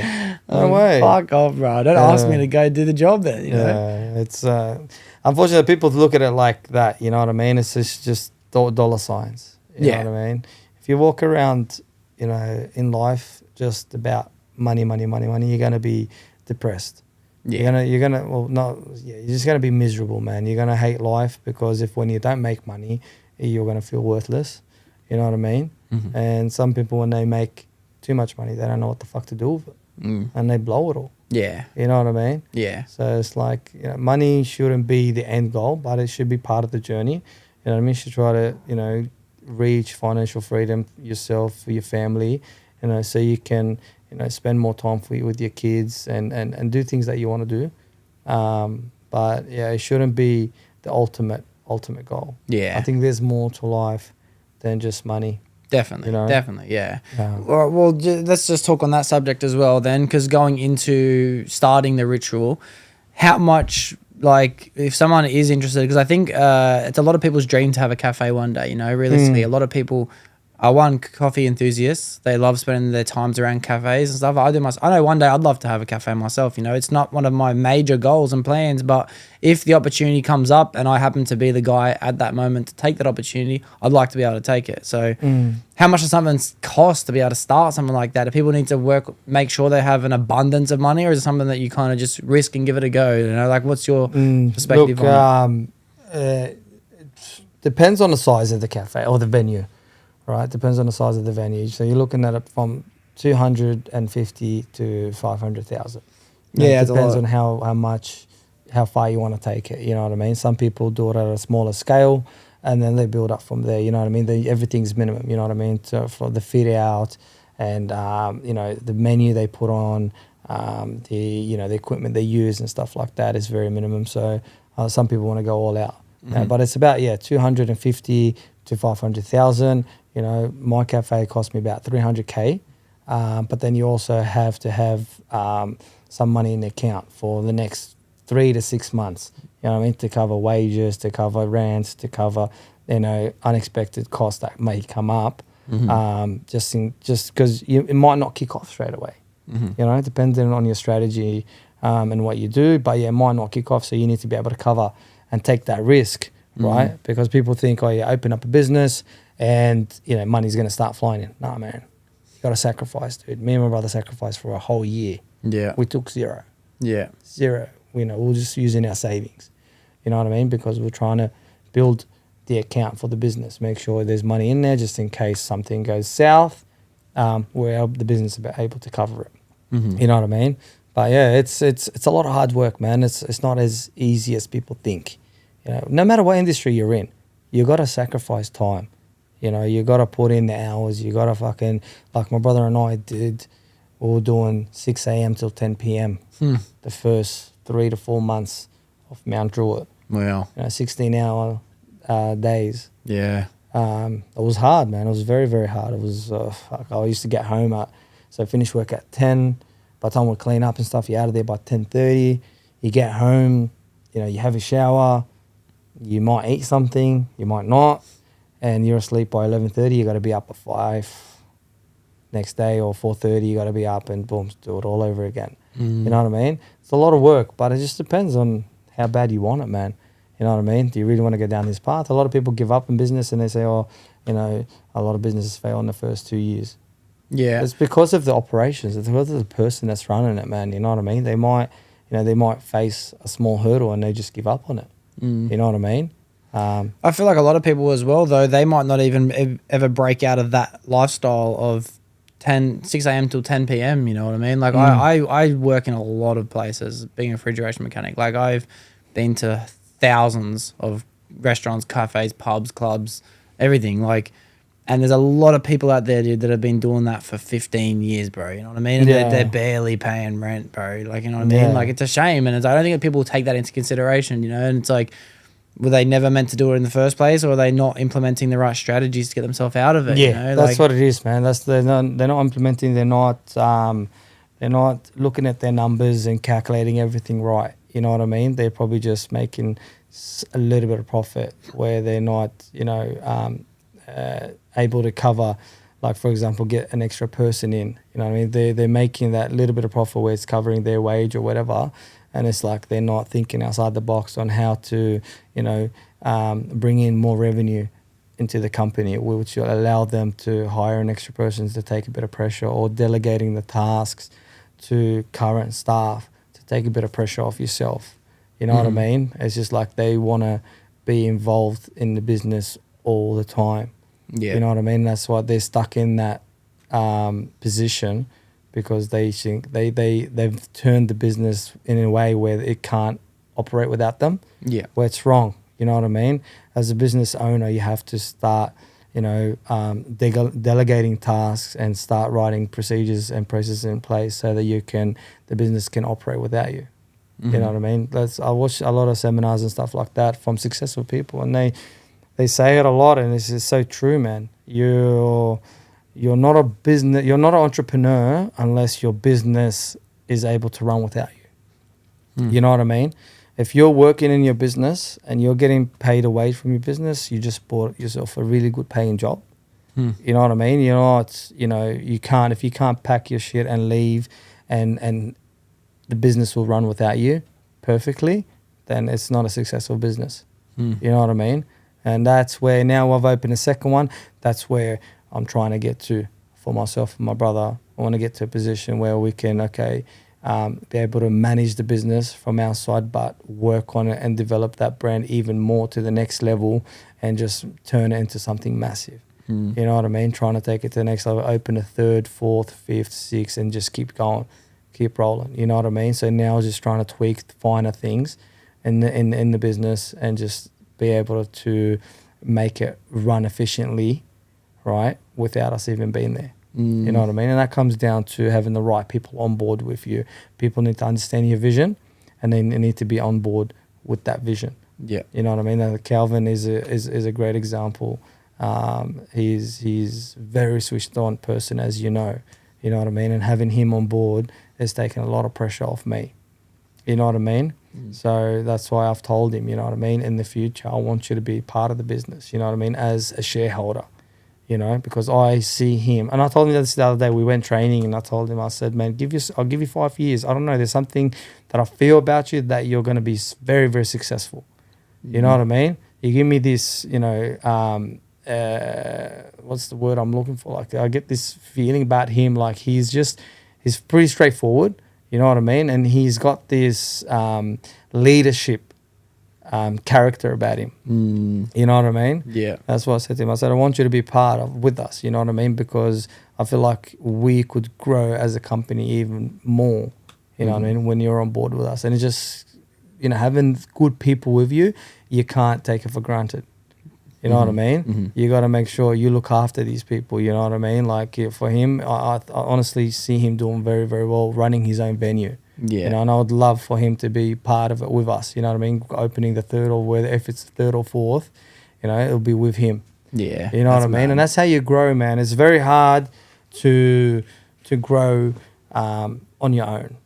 You know what I mean? You need the right people to grow with you. You know?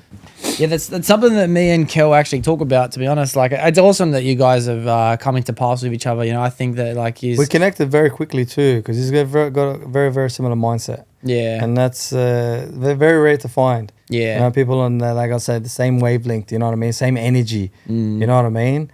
It's just like, when you see that, it's just like, okay, this guy is a legend, man. You can tell, you know what I mean? Yeah. I'm glad you used the word leadership, you know? Like, that's something that me and the boys cook on, that idea that, like, we feel like when we speak, people listen, you know? And it's like, it doesn't come from a place of authority. It just, for me, my place comes from a place of curiosity, you know? And Kelvin, he speaks from a place of open-mindedness and fluidity. And he's able to, just as an outsider looking at him, I can't speak for him, but he can tap into presences and energies, and he can read a room easily. And Delvin, you've probably met Delvin. You know, he's probably come to the cafe as well. Like, he speaks with authority, you know what I mean? Like, when he says, I say, yeah, all right, sweet, you know what I mean? Yeah. He's got that character about him. Yeah. So it's like, I think that, like, leadership is a skill that I look for in a lot of my mates in general, you know? I think that I'm just feel very grateful and fortunate that you know, I haven't even done business with any of them yet, but in the future, I think everyone's got their qualities, bro. Yeah. We're going to do great things, bro. I'm proud of my friends, bro, straight up. And I think leadership, you don't get taught that. Yeah, you don't get taught that. No, I think life just molds you into that with your experience, whatever you go through. You know what I mean? Mm-hmm. Your ups and downs turn you into a leader. Yeah. You know what I mean? Your trials and tribulations, I think they mold you into that character. Some people don't get those trials and tribulations. Their life is just, you know, cruisy and stuff like that. So they'll never be able to understand what it takes to be a leader. Mm-hmm. You know what I mean? Well, a leader has to do the most. You have to. You can't be a leader. A leader doesn't sit on a throne. That's a ruler. A leader is standing at the front, you know, marching into battle. 100%. So I think that's a very it's a good trait to notice with anyone, and it leads me to a question I was curious about, like, how is it like finding staff? Like, when it comes to hiring people for positions, it doesn't matter how big or small. Is it easy? Is it hard? Like, no, it's tough, dude. It's especially in hospitality. It's a tough industry because a lot of the staff aren't. It's not a career path for them. So even when you find good staff, they end up leaving after whenever they finish high school or whenever they finish university, they go into their career. So there's a massive turnover in terms of staff. Mm-hmm. You go through a lot. The two positions that you can kind of rely on, but sometimes it's tough as well, is your chef. That's their career. And maybe your manager or your barista. You know what I mean? Because that's some of them. That's a career path. Some of them, mm-hmm. right? But yeah, like in terms of the other staff, like you got your all rounders and your floor staff, whatever. You go through a lot, man. Mm-hmm. You go through a lot. Like in Mount Druitt, the first year I went through so many staff. It wasn't funny, man. Yeah, it was a very stressful period, man. You know, because people coming and going, and it was just hard. It was stressful. First time being in the industry, and it was like, shit, how do I cope with this? How do I deal with this? And you know what? It's funny because you always find ways. Yeah. I always find a way because this is what I wanted to do. I've decided that I want to do that. Guess what? I got to fucking find a way, man. You know what I mean? I'm stuck. Okay, what do I do? It's crazy how ideas come to your mind, man, when you want to do something so bad. I always use this analogy. It's just if you throw someone in the deepest part of the ocean, right, they will swim back to the shore because their life depends on it. Yeah. You know what I mean? Yeah. They're not going to stay there. Yeah. It's like a very common boxing terminology as well. Like when your back's against the corner and someone's just laying hits into you, you're most likely going to throw an overhand, bro. And people win a lot of their fights just by throwing overhand. That's right. Yeah. It's like have you had fights? I haven't had any actual events and been part of like a black tie community or even amateur boxing or anything like that. I did boxing mostly. Kickboxing, I did lots of different sports and martial arts for maybe 7 years or something, 7, 8 years. Yeah, I boxed for the last 3 years, and I've been trained with regarded one of the best trainers in Australia, Lincoln Hudson, top guy. He's coached world champions, like WBC world champions. He's that good. And I've seen it, you know what I mean? And I've been in that corner against some of the boys that are professionals and stuff like that. And it's hard, man. I didn't throw an overhand because if I tried, I would have got knocked out. Because the boys they're good. Yeah. But going back to that, it's just when you find yourself in that corner and you're getting laid into, you got to find a way out, man. Yeah, exactly. You got to find a way out. And it's just whether you grab and pull and change positions, or talking about boxing terminology, or you shield up and just try to protect your body and your face and stuff. It's just you have to try to think in a situation like that. Yeah, you know what I mean. And it's just you there's no other way but to figure out how to get out. You know what I mean? Whether it's in the deepest part of the ocean, swimming back to the shore, or you're stuck in a situation in your business, and it's like, okay, shit, we're here. And we've got to figure a way out, you know what I mean? So I've always thought of a way out, you know what I mean? It's just, it comes naturally. I don't know how. Yeah. I don't know what to say to you, but it's just I've always been, even when I played soccer, I was a midfielder. So I was the midfielder is the midfielder is classified as the problem solver for the team. So I've always been like that. Whenever I come up with a situation, okay, fuck, well, let's try this, let's try that. You know what I mean? I look at it like ideas, because you said ideas kind of just come to you like this. I look at ideas, and this is very like metaphorical. It's like I mean literally this, but they're almost like a life form in their own.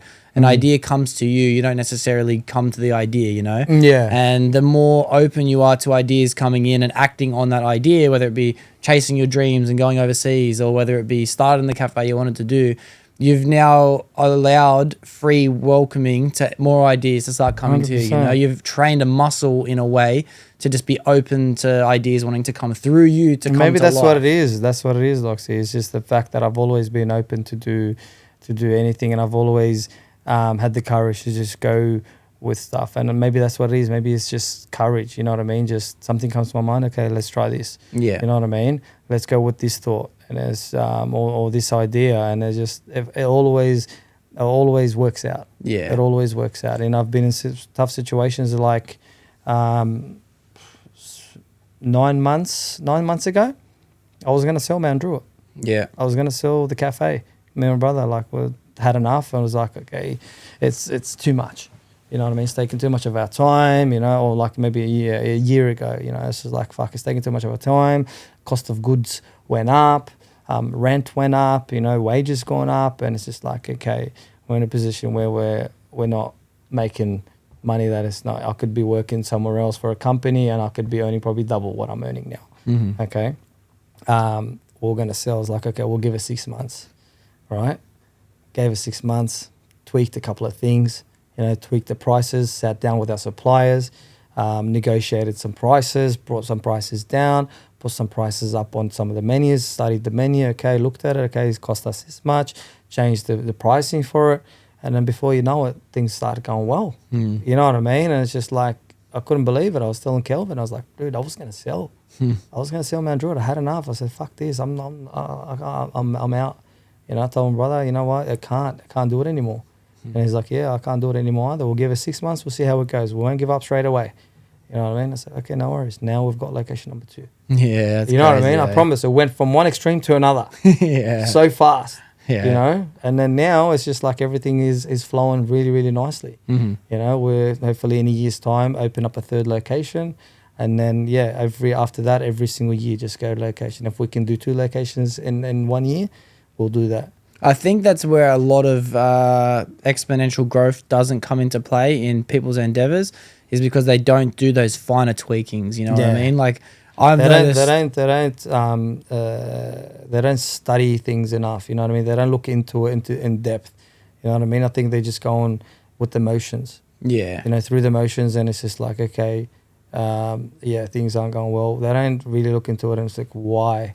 Break it down. Is it, you know, is it the costing? Is it the product? Are we giving too much? Is it wastage? Like in terms of, you know, the hospitality industry. Yeah. You know, are we spending too much on wages? You know what I mean? Or with rent, obviously your rent is your rent. You can't touch that. But 2 major things that you can try to bring down instead of cost is your wages and your cost of goods. You know, you sit down with your suppliers. You know, that's what I did. I sat down with the suppliers and had a chat to them, you know what I mean? Yeah. I've been with you guys for 2 years now, you know. I've never been late on my payments, you know. I've been loyal to you guys. You know, some of the products that you've got, you know, your margins are quite high. You need to bring them down, you know. Otherwise, look, you know, I'll go somewhere else. I'll take my business somewhere else. You know, unfortunately, it's business at the end of the day. You know what I mean? So you got to put your business first. You got to put yourself first. And, you know, I spoke to them, and they've been really good. And I've been with them since day one.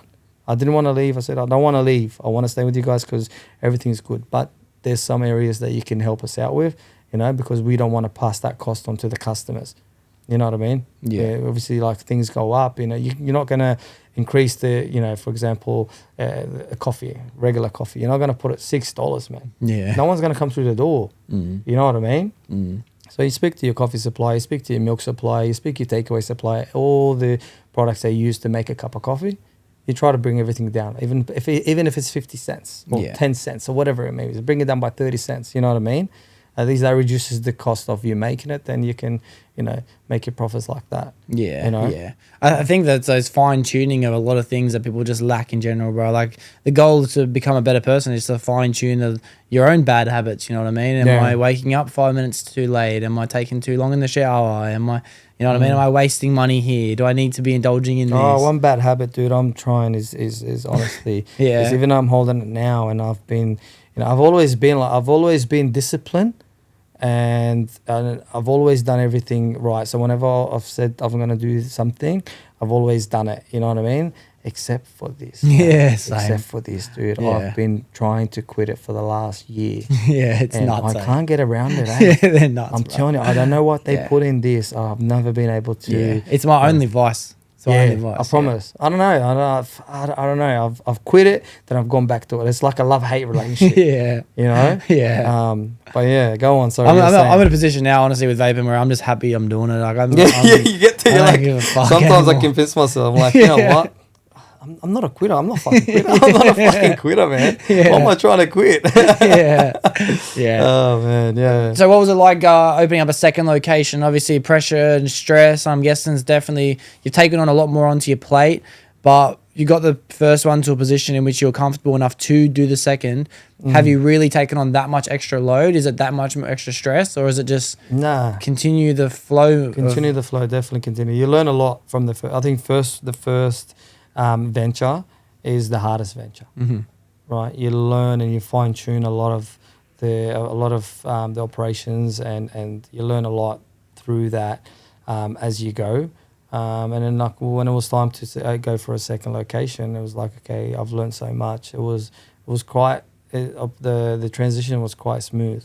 You know what I mean? Where the first one was tough, man. Like finding staff at the start, training staff. Like we didn't have a venue to train staff. So what I did with the new venue is I hired everybody a month prior to opening, and then I brought them to Mount Druitt and I trained them for a whole month, so everyone knew their expectations and their roles. Yeah. So when we went to Colby, Marsden Park, it was like everyone understood what to do.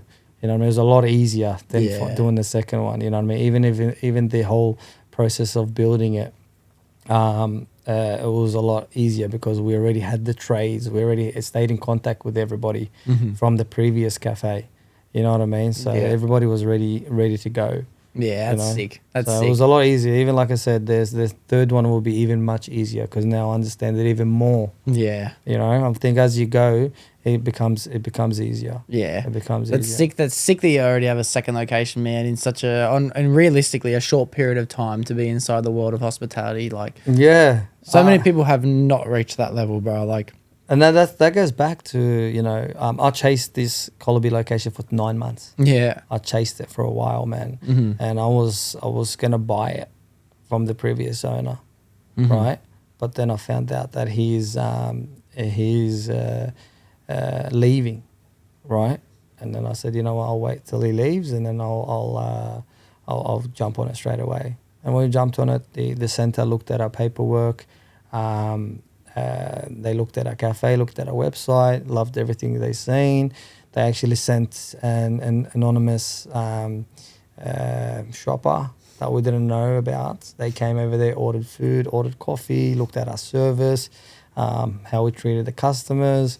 They loved everything. That's crazy. Like I said to you, I promise you when I say to you, Doxie, 80% of the people that walk through the cafe on a daily basis, I know them by first name. Yeah, well. You know what I mean? So me and my brother know them by first name. Well, man, just sitting down having lunch with you, how many people do you say hello to? Oh, how's your mom? And I've always been like that, dude. You know what I mean? I love talking to people, man. You know what I mean? It's just like, it's just natural. You know, I meet people and I just click with them and just, become friends. You know what I mean? Yeah. I just see it like that, man. I don't know. I've always, since I was a little kid, I remember every time we moved house, so we were in Blacktown, we moved to Quakers Hill, then moved to Doonside, and then moved to Mount Druitt, all in the space of 4 years, right? Moved 4 houses. Every time we move, my mum knows this, right? She says, you're crazy. I would get on my bike, and I'll go for a ride around the new area that I moved to. Yeah. Get to know everybody around. Yeah. Meet all the kids, you know what I mean? I've always been like that. I don't know why, but I don't mind it. I like it. Yeah, that's cool. That's cool. Yeah. Personability, I think, is one of the biggest traits that people strive in business when they have that personality trait. Yeah. You know? Personability, getting to know people by first name. You know, I was actually doing a podcast this morning. I was talking to one of my mates who's gone out on his own and started working in the trade for himself. And I was saying, man, one of my mates, he's killing it right now, dude. You know why? Because he knows his customers by first name. He knows his customers' partners by first name. He knows his customers' kids' names, bro. And he's thriving in business. You know? Yeah, you have to, man. You have to. It's not even. You can't just see it as a transaction. Yeah, you know what I mean. I think that's why a lot of people make it as a mistake, is they see the customer as a dollar sign. You're just buying a product from me. It's not about that. It's more than that. Mm-hmm. And if you think of it more than that, then your business will thrive. You know what I mean? Yeah. I can't remember who said it. I don't know if it was Bill Gates or Warren Buffett. Is they had a book, right? And they would write everything about the person, their life. You know what I mean? Like, let's say you and I talk now, and you're talking to me and telling me all these things. I would go home and I'll write notes on what you told me. Mm-hmm. So when I see you next time, I'll bring these things up. Yeah. You know what I mean? You know who I think that was? I think that was who was it? Teddy Roosevelt or something like that. I don't even think it was a businessman. I think it was It wasn't Warren Buffett? Maybe it was him as well. I think it was Warren But I'm pretty sure I read that Teddy Roosevelt did the same thing. Yeah, but like, you just look at it in that sense, you know what I mean? Just being able to remember your first name, your kid's name, or let's say you told me, I've got my kid's appointment at, or my kid's birthday, for example, on the 25th of December, right? I see you on the 30th of January. Doxie, how was your kid's birthday on the 25th of December? You know what I mean? That's just, it goes a long way. Yeah, it's powerful, what I mean? Bro. It's so powerful remembering things about people, you know what I mean? And, it has to come from a genuine position. Yeah. You know what I mean? Yeah. I don't see when people come to the cafe, it's not just a transaction. They come in there for an experience, man. You know what I mean? We've got to be able to provide that hospitality for them. Mm-hmm. You know what I mean? Yeah. That's why it's called hospitality, because people have to feel that, give them that experience. They're coming out from their house. They can go and cook for themselves. They can go somewhere else, but they've decided to come to us. You know what I mean? When they decide to come to the Ritual Espresso, I see it like this, and I've told the staff, it's as if they're coming into our house. You know what I mean? We've got to give them that experience. They're not going to forget about it. Yeah.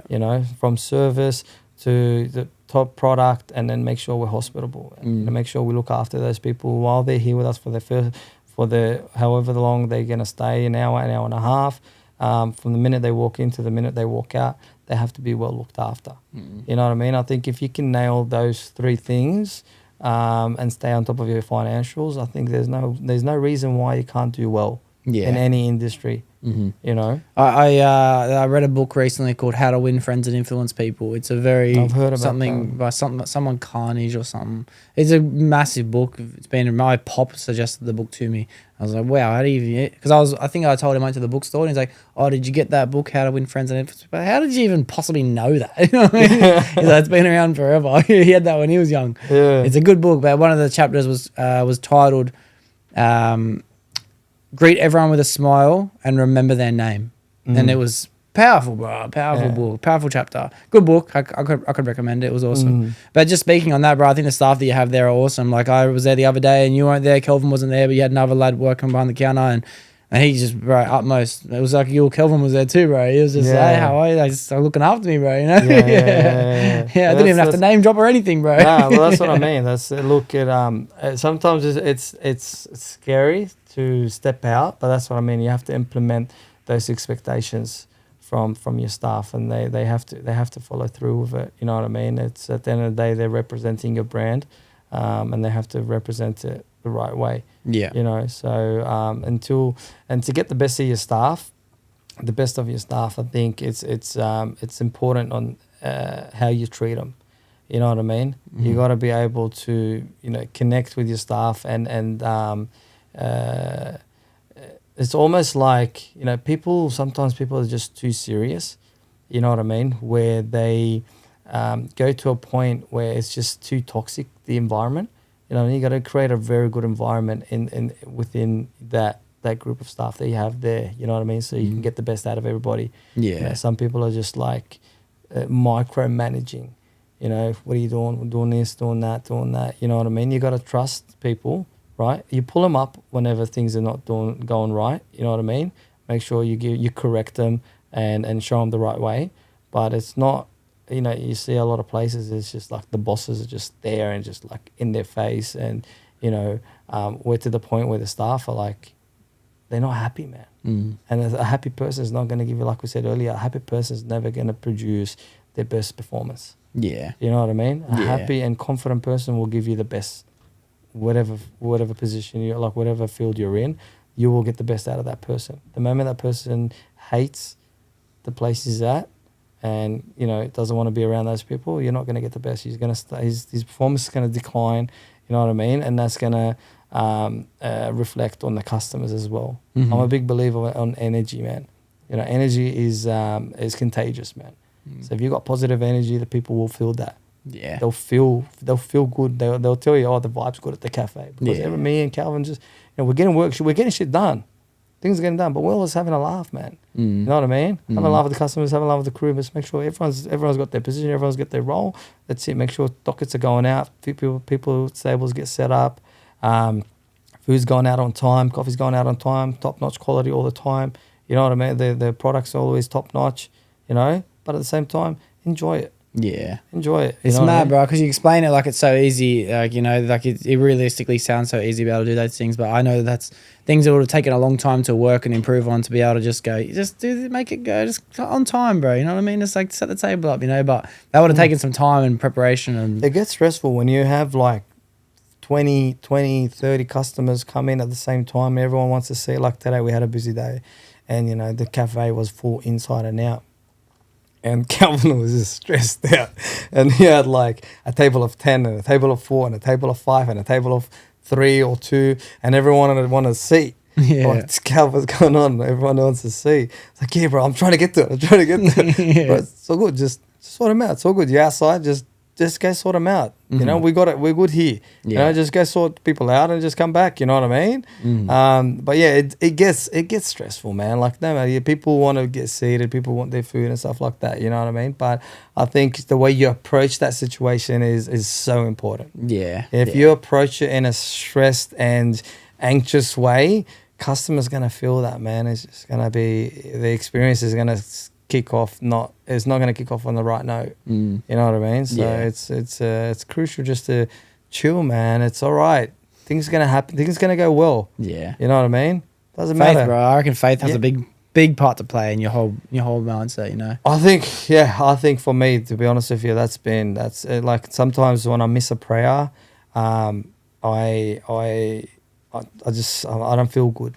I don't feel good because I know, you know, everything that I've got and everything that I'm going to get is from God. You know what I mean? He's been a big, massive part of my whole journey, man. You know what I mean? Through everything, you know, getting me out of all that shit and just, you know, putting me in a position where I'm at now. It's been all his plan, man. So having that faith is always been strong with me, man. So, you know, understanding that, you know, everything comes from him, going back to what we were saying, everything comes from the creator, and that, you know, whatever happens, it's meant to happen, like we said, you know what I mean? So if you don't have faith, I think you'll get lost in life, man, because you'll start questioning a lot, and a lot of people tend, you know, go down as a like a spiral and not knowing what's going on in their life because they don't have that faith. You know what I mean? Things are going shit. Okay, man. If you have faith, you trust. You know what I mean? You trust they're going to be all right, man. Yeah. Things are going to be fine. The closer I find my spirituality to become, the better I just feel, bro. Like every day. What are your thoughts on spirituality, like the religion and?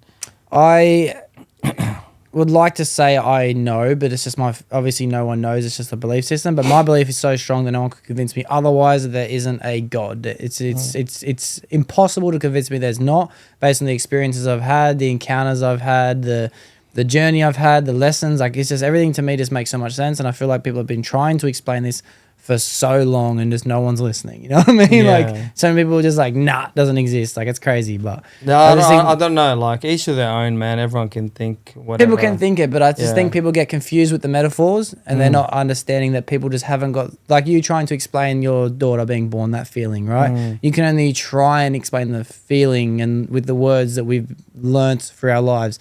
It's almost like a belief in God, and people say the Father and all. It's like they say these things because we haven't got the words to explain the feelings. People get confused in the metaphors, you know, that people use. So I feel like if we had the right words to use to explain the feelings that I think we all have, everyone would agree on the same subject, you know.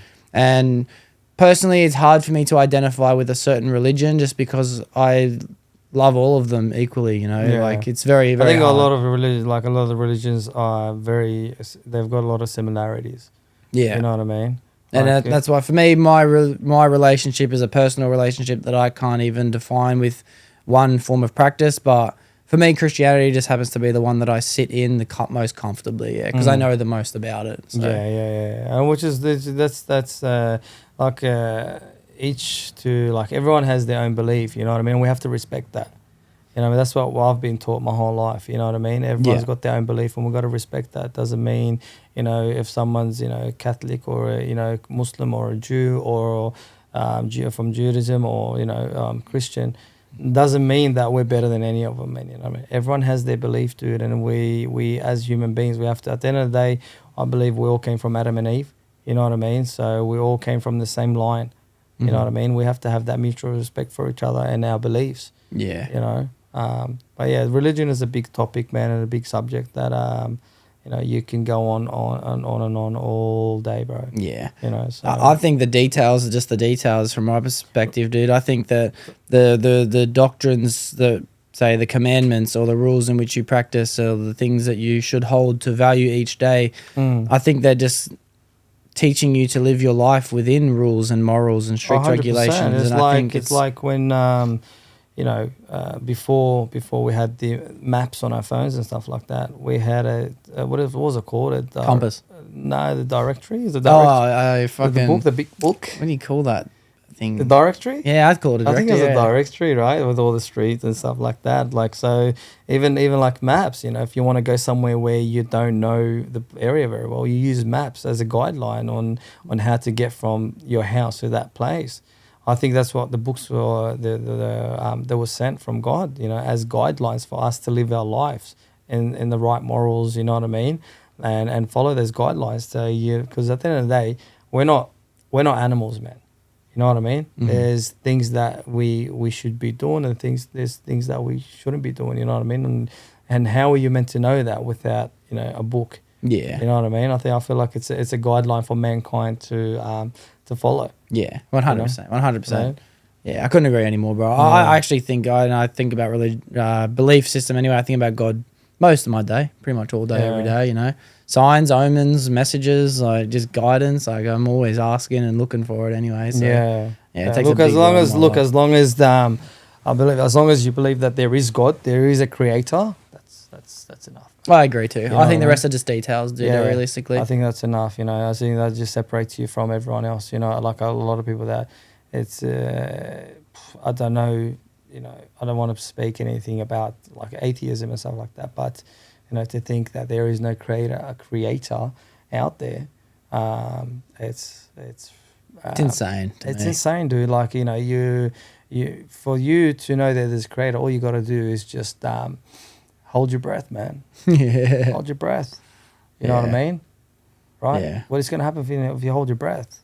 It's done, bro. Yeah, but okay, as soon as you start breathing again, you know what I mean? You can't see oxygen. You know what I mean? So you don't need to see something to believe that it's there. Yeah. You know what I mean? Yeah. It's there. The air is there, you know what I mean? And we use it to survive, man. You know what I mean? So But what I think is the most beautiful part about the whole thing is the free will aspect that you have within inside of the fact that there is no proof. There's only your own belief that helps you, you know, and that to me is even more proof that there is a fair God out there, because he even gives you the option to choose whether you want to believe in him or not, and whether you're going to agree to believe. I disagree on that note, my man. I disagree. There is proof. There's only proof if you choose to believe it, but If you don't want to believe it, you can live your life in ignorance. In the books, though, Doxie. Yeah, but proof. If we read the books carefully and understand it, there's plenty of proofs there. But you don't have to read it. You don't have to. You can choose not to. I think. Sorry, no, I think there's. Well, I personally, this is my personal thought, anyways. Like, I think when we get to a certain age, right, when we're mature enough, it's our duty to understand these things. Maybe because I've come from a religious background and like a household. I believe that like once you get to a certain point, you have to read your book. Sorry, bro. That's all right. You have to read and understand your religion, right? Wherever it may be. You know what I mean? Let's say you're born into a Catholic or a Muslim family or whatever it is. It doesn't make you it doesn't mean that you're actually Catholic or Muslim or Jewish. You know what I mean? You have to decide for yourself. You have to read that book and understand it and make that decision for yourself when you're at a mature age, whether it's 11, 12, you know, back then, people used to mature at a very young age, you know what I mean? Yeah. So now, let's just say now, 18 years old, if you're 18 years old, you have the duty to read those books, you know what I mean? And actually understand what you believe in. Mm-hmm. You know, you can't just blindly believe in something because your mum and dad believe in it. You know what I mean? Yeah. You're just the sheep following the herd, you know what I mean? So I think it's just important that we make those decisions ourselves and understand and what we're actually following. Yeah. You know? Well, I think the responsibility is definitely on each individual to choose their own path and understand and not follow the herd in which their parents have told them to go down. And by doing that, you do find the information that was meant for you anyway. Your parents could never teach you your own relationship with God. You have to decide that for yourself. But what I mean is, like, if people want to live away from God and they don't want to even explore the possibility of it being true, I believe personally your life will not be as fulfilling without it as it would with it. But you still have the option to choose to live in sin, or you have the option to choose to live in faith. You know what I mean? Yeah. I think, and the fact that you have that option to decide, I don't care what the rules are, I don't care what you say is best for me. I will choose to sabotage my own life if I want to. You know, the fact that people have that gift, to me, is a fair God, dude. That's a fair God. Yeah, 100%. You know, like there's in one of the hadiths, like the books that we have, it says like a person can be from, like, he can be the worst person, right? He can be the worst and commit sins and stuff like that. And he decided one time he was walking and decided there was a cat. I think it was a cat. And that cat was homeless, right?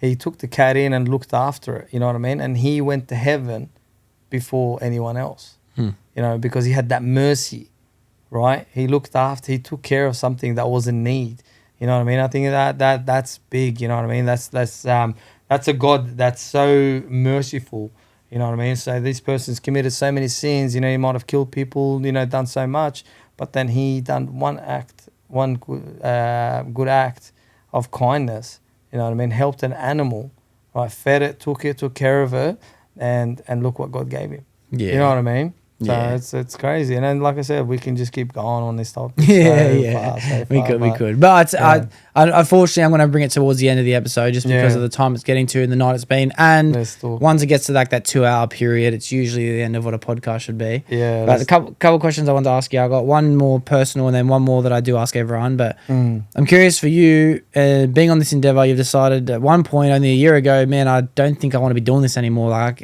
I could be better off going and doing something else. Like, why do you do it? You know, why do you chase business ownership? Why do you want to grow these cafes? Why are you willing to put in those hours, dude? Dude, I love it. I love a challenge, man. I love a challenge. I love putting myself in positions and seeing how far I can take it. You know what I mean? It's just like, okay, what's next? And it makes me feel alive, man. You know what I mean? Because I can go work for somebody and then everything, all the rules and everything is there set out for me, and I can just go follow all these procedures and stuff like that, and just why not go out and do something and take it to levels that I've never taken it, like been able to take it, because I'm doing it for myself. You know what I mean? It's that challenge in that. It's like, how far can we take this? You know what I mean? I love that challenge. Like going back to what we were saying, you know, just me packing my bags and going to Europe, or me going to Brazil at 15, or, you know, chasing my dreams. You know, it's just another dream, man. And I'm willing to do or go wherever I want to go, man. Like wherever I need to go, I'm willing to do it, man. Yeah. You know what I mean? Where if I'm working for somebody else, yeah, I could probably, you don't know, I could probably earn more. You know what I mean? But it's not about money, like I said, man. It's not about money. It's just about chasing something. You know what I mean? I love to, you know, I love to try new things, bro. And I love a challenge, man. You know, I've always been like that. You know, I don't think I'll ever change. You know, so it's something that excites me. It makes me, you know, you said before, you wake up in the morning, you're excited. I wake up in the morning, sometimes I struggle to get out of bed, man. I'm like, I gotta be up again. But get up, I have my morning shower, and boom, ready to go. You know what I mean? I'm excited. You know, that's another day. Let's go. Can we beat yesterday's record? You know, it's just exciting, man. You know what I mean? So that's. I wonder if any of that came through genetics, dude. I wonder if the fact that your old man was willing to just take a challenge, man, and just go to a new country multiple times to try and give a better life for his family.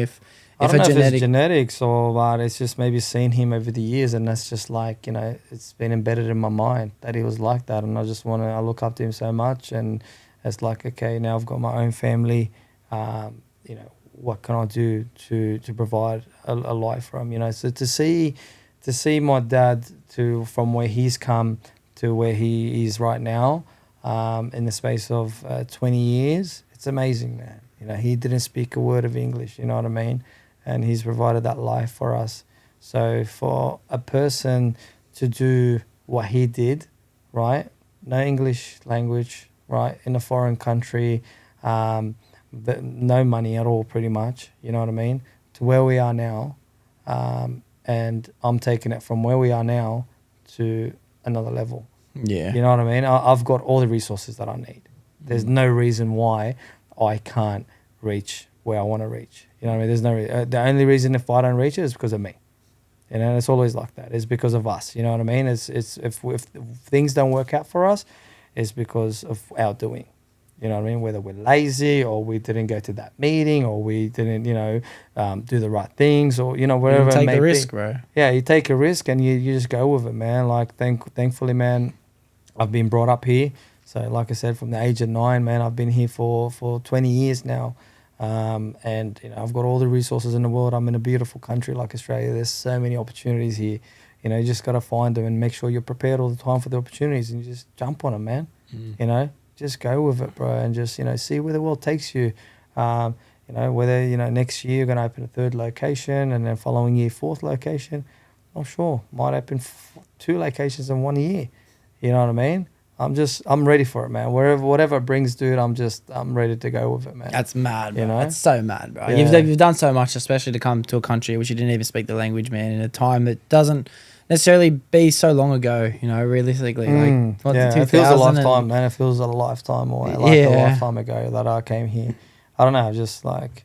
People overestimate what they can do in a year. People overestimate. They set themselves a challenge. We're about to enter January 2025.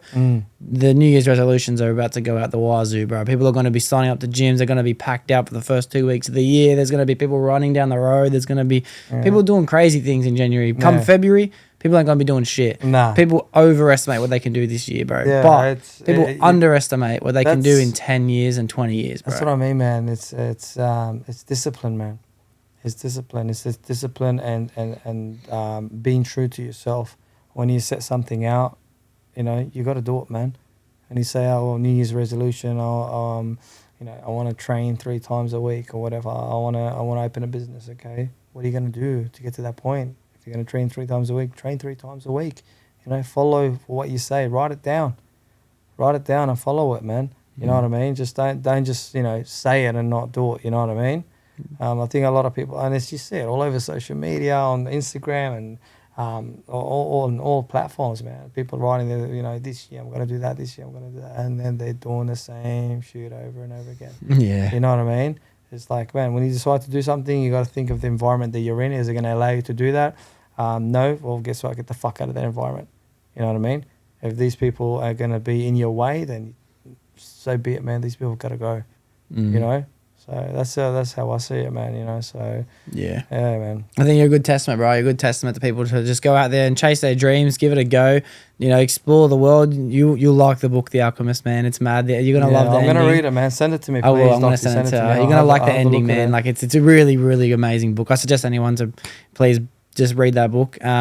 But yeah, bro, I think for what you've done so far in your life, to take the risks you've taken, to surround yourself with the community, to understand the networking skills and the discipline that takes to do everything you're doing, I can't wait to see what the next chapters are going to look like, bro. Like, dude, I'm excited for it, man. It's going to be 2025 is going to be big. I think it's going to be big for me personally. Obviously, finishing my house and going through everything with the Marsden location and working on the next location. That's three big things that I'm working on 2025. But yeah, man, the following 5 years the next 5 years, they're going to be pretty big years, man. God knows where it's going to go. It might all go south and, but you know what? I'm okay, dude. Yeah. I'm okay because I know I've been at the bottom. Mm-hmm. So it's okay, man. I'll find myself back up, if we keep doing well and, we open multiple stores and become, a massive franchise, then yeah, awesome, man. You know what I mean? I can't wait. I can't wait for what comes next, man. Yeah. So it's exciting, dude. It's exciting for, you don't know what's going to happen, but. Yeah, greatness, bro. That's what's gonna happen, bro. Greatness. Yeah, dude. Yeah. It's, I don't know what to say to you, but I'm just excited to see what's going to happen next, So, let's focus on this, focus on my house. I think that's a priority. Just want to move in, finish that, and then, third location, and then see what happens from there, man. Yeah, so man. Maybe you'll be part of the ritual one day. Yeah, bro, with a full-time fridgie, bro. I go from shop to shop, bro. You have fucking 10 stores to look after. Yeah, I love that. Well, I got one final question I'll ask you before we wrap it up. It's the same question that I ask every single person at the end of every single episode. There's been by the time this comes out, I think we might be on episode 121. So there's been 121 different answers. 121. Yeah, it's getting on. That's it's crazy, getting man. on. But yeah, there's no right answer. There's no wrong answer, bro. It's just from your perspective. So if someone came to you because they were feeling depressed, mostly because they were just lost, what would you say to that person? Find your purpose. Yeah. Find your why. You know what I mean? I think a lot of people get depressed because they don't know why they're on earth for. Well, what's the reason? You know what I mean? What are you doing? How are you living your life? You know what I mean? That should define your purpose. I think if people get depressed because they don't have a reason for what they're doing, so they just end up, lost. You get me? Yeah. So I think a reason, it could be anything. Your reason, you know what I mean? For me, it's my family. That's my purpose. You know what I mean? That's what took me away. Like I said to you, that's what took me away from that, dark period that I had. My wife, my kids, mum, dad, my brothers, my sisters. You know what I mean? I do this for them. You know what I mean? So I think purpose in life is so important, dude. You know what I mean? That if you don't have that, you're gonna go through hard times. You know. So I think find your purpose, man. Yeah, beautiful answer, bro. Beautiful. I couldn't resonate anymore, bro. Whenever I find myself feeling low, it's usually because I'm thinking, why? What am I doing? What's next? Where am I going? And then as soon as I start to figure out, okay, this is where I'm going, boom, I'm back, baby. This is my area. This is my suburb. This is my country, dude. That's it, man. As soon as I don't know why, it's all of a sudden, who am I? What am I doing? You know what I mean? And I think don't even question yourself why. Just enjoy the process and just make sure there's a reason, there's a purpose behind you. You know what I mean? And just enjoy the process of life. Enjoy the ups and enjoy the downs. You know what I mean? Learn from them, and just take in everything, man. A lot of people just they ask too many questions. Sometimes good not to ask questions. Just go with the flow, man. Just enjoy it.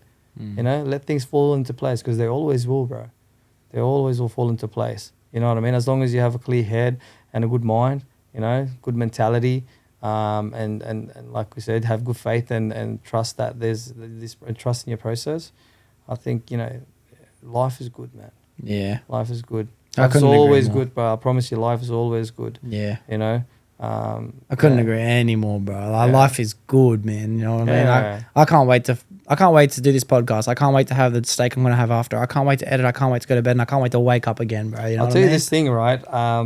If I gave you $1 million right now, but in exchange, I said, let me take your eyesight. Nah, not a chance. What would you do? Not a fucking chance, bro. Would you take the million or? Not a chance, bro. Okay. Not a chance. So something so simple like that. Yeah. Right, that we can see everything. You know what I mean? We gotta appreciate that, man. Appreciate everything. Appreciate you've got limbs. There's people out there, you know, that are losing everything. You know what I mean? I'm sure you'll be watching the news. You know, people in the Middle East, people in Africa, people in Ukraine. You know, it's crazy out there, dude. We got it so good here. Yeah. You know what I mean? There's no reason why we should complain, man.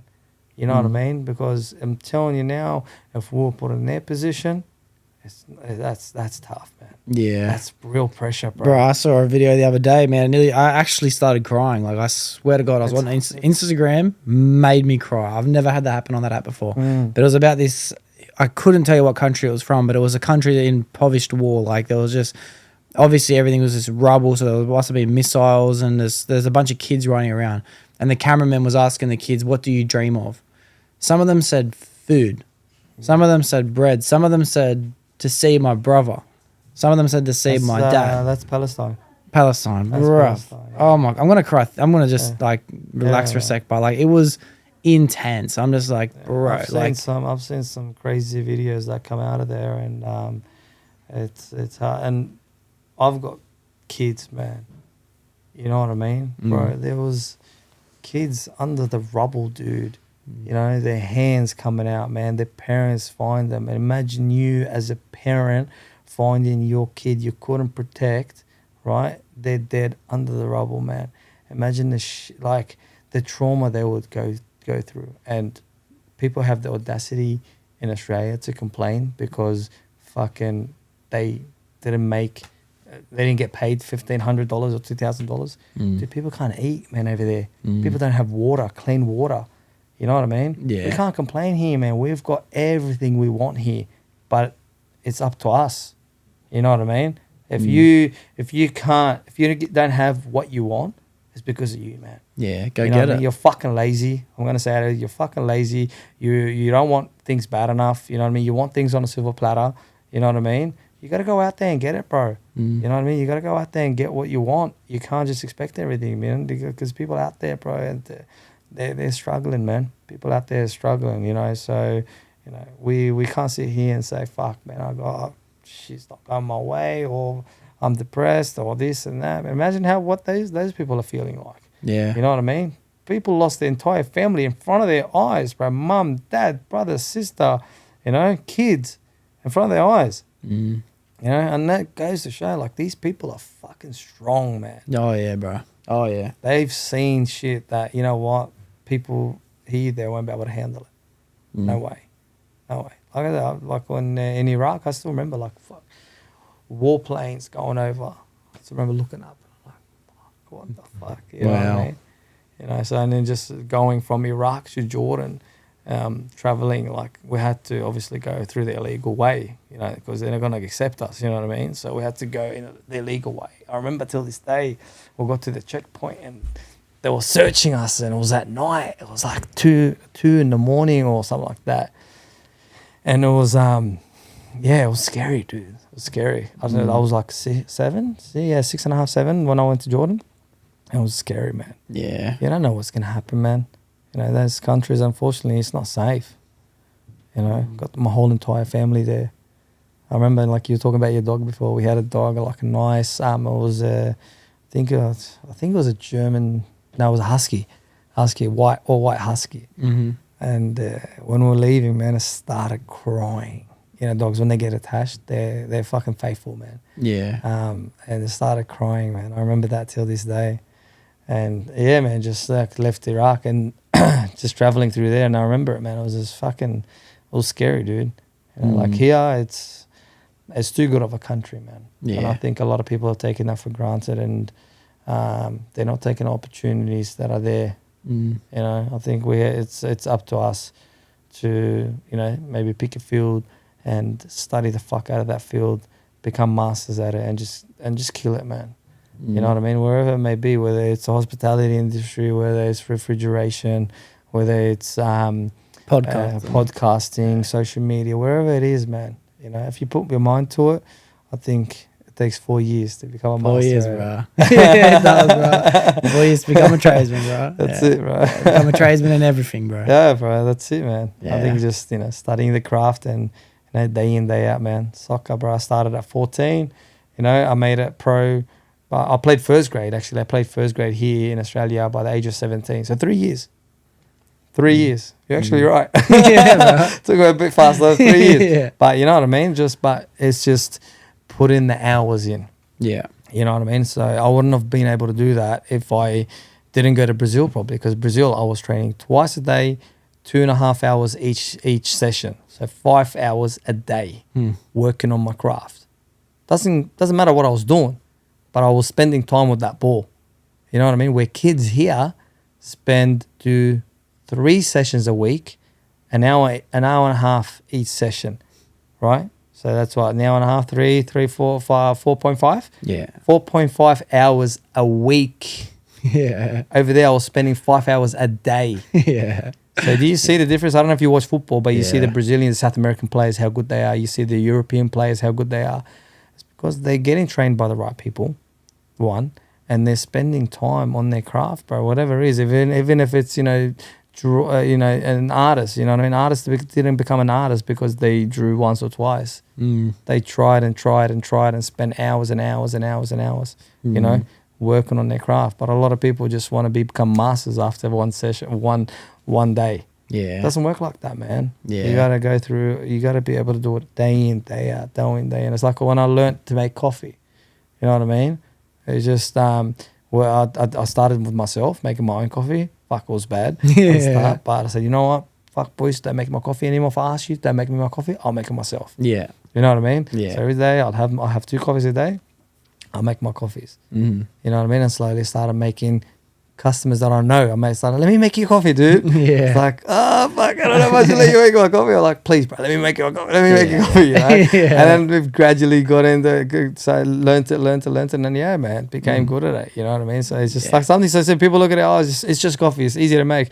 There's a lot of things to it, man. Yeah. It's not just fucking steaming milk. Nah. It's the pour, it's this, it's that. There's a lot of factors that make a good cup of coffee, But it's just something so simple, but takes months of doing it over and over again to learn it to become a really good barista. Yeah. You know what I mean? Yeah. Imagine other things that require a lot more skill. There's another. I'm going to recommend one more book, bro. It's a book by Robert Greene called Mastery. It's a fucking great book. That one. Robert Greene is the man. He's the man, bro. He's the man. I'm getting through his whole collection of those. Yeah. It's a long Have you journey. read what do you call it? 49? I haven't. 48 Laws of Power. Laws of Power is one I haven't read yet. Do you want it? I've got it at home. Oh, I can't get to it yet. Hey? We'll get. I know your phone's been ringing. I'll bring it towards the end of the episode. Yeah. We'll bring it towards the end of the episode. But man, I am truly appreciative that you came and gave me the gift of this welcome, episode, dude, man. And I appreciate you for giving me a call and saying to come out, man. At first I was like, I don't know if I want to, do this, but I thought, if someone's going to take something out of this, it'll be great. Yeah, I think inspiration more than anything, man. I think you've definitely you've inspired me. You've inspired me to just take risks, bro, and try my hardest. Appreciate it. I can't believe I've only known you for a month. That's crazy, man. It's crazy, man. I don't even think it's that, bro. dude. I think 3 weeks, to be honest. Maybe. Yeah, I think so. Yeah. I think you came in a week after we opened. You're right. Yeah. But honestly, it's been a pleasure, Docs, man. Yeah. Pleasure to me. And obviously, we're gonna stay in contact. We'll do another podcast. Don't you worry about that, dude. Yeah, man. Maybe when we open a third one. Yeah, gang. We'll do the podcast over there. Yeah. I'll set up a room. Hey, that'd be mad, bro. Open up a studio for me. Yeah. No, dude, I love the setup, man. It's cool, man. It's sick. Appreciate it. It's sick. It's a good setup, bro. A lot of love went into this, man. So I appreciate that a lot. Man. I can see that, man. And you're good at what you do, bro. Thank you, bro. Yeah. Thank you. You're good at what you do. 2 more years and I'll be a tradesman, bro. Yeah. See, bro, I'm telling you, man. You just got to be consistent, man. Mm-hmm. Consistent with your post. Get the right people on board and just keep hammering at it, bro. Before you know it, the algorithm will pick it up and just favor your videos and, you blow up. Yeah. It'll blow up. You never know. Yeah. I'm going to be giving you a call, Doxie. Time to fly out to LA. Yeah. Would you do that? 100% I would. Oh, you would? 100%. Yeah? Like fucking do podcasts with big people? Oh, yeah, 100%. Yeah? That's going to happen. It's going to happen eventually. Yeah. It's a matter of time. Yeah, I think if you keep working on it, I reckon, why not? Why can't it happen? Do you know what I see, Docs? I see if there's a lot of people out there that are successful, right? A lot, right? What's stopping us from being successful? You know what I mean? I think it's up to us, dude, man. If we want to do something, it's just following it, man. Just go with it, man. Just chase your dream, dude. And if just study it and see what you need to do necessarily, and just keep doing it every day, even if it doesn't work out. You might get 10 views on a video. So what? Yeah. Here's a fucking post another video next week. Yeah. You know what I mean? Yeah. You might get 100 videos. Yeah. It's going to happen, man. You know what I mean? If you keep chasing it, it's going to happen. The universe is going to give it to you. I promise, man. Sometimes it's just a test to see how bad you really want something. Yeah. Things will go. To tell you the truth, man, it's going to happen. I know it's going to happen. But to tell you the truth, in 10 years from now, if I can sit down and have someone come over and have a 2-hour conversation with me, I'm successful, bro. I've got a successful podcast. Yeah. Like the rest is just details, bro. Correct. Yeah. Yeah. 100%.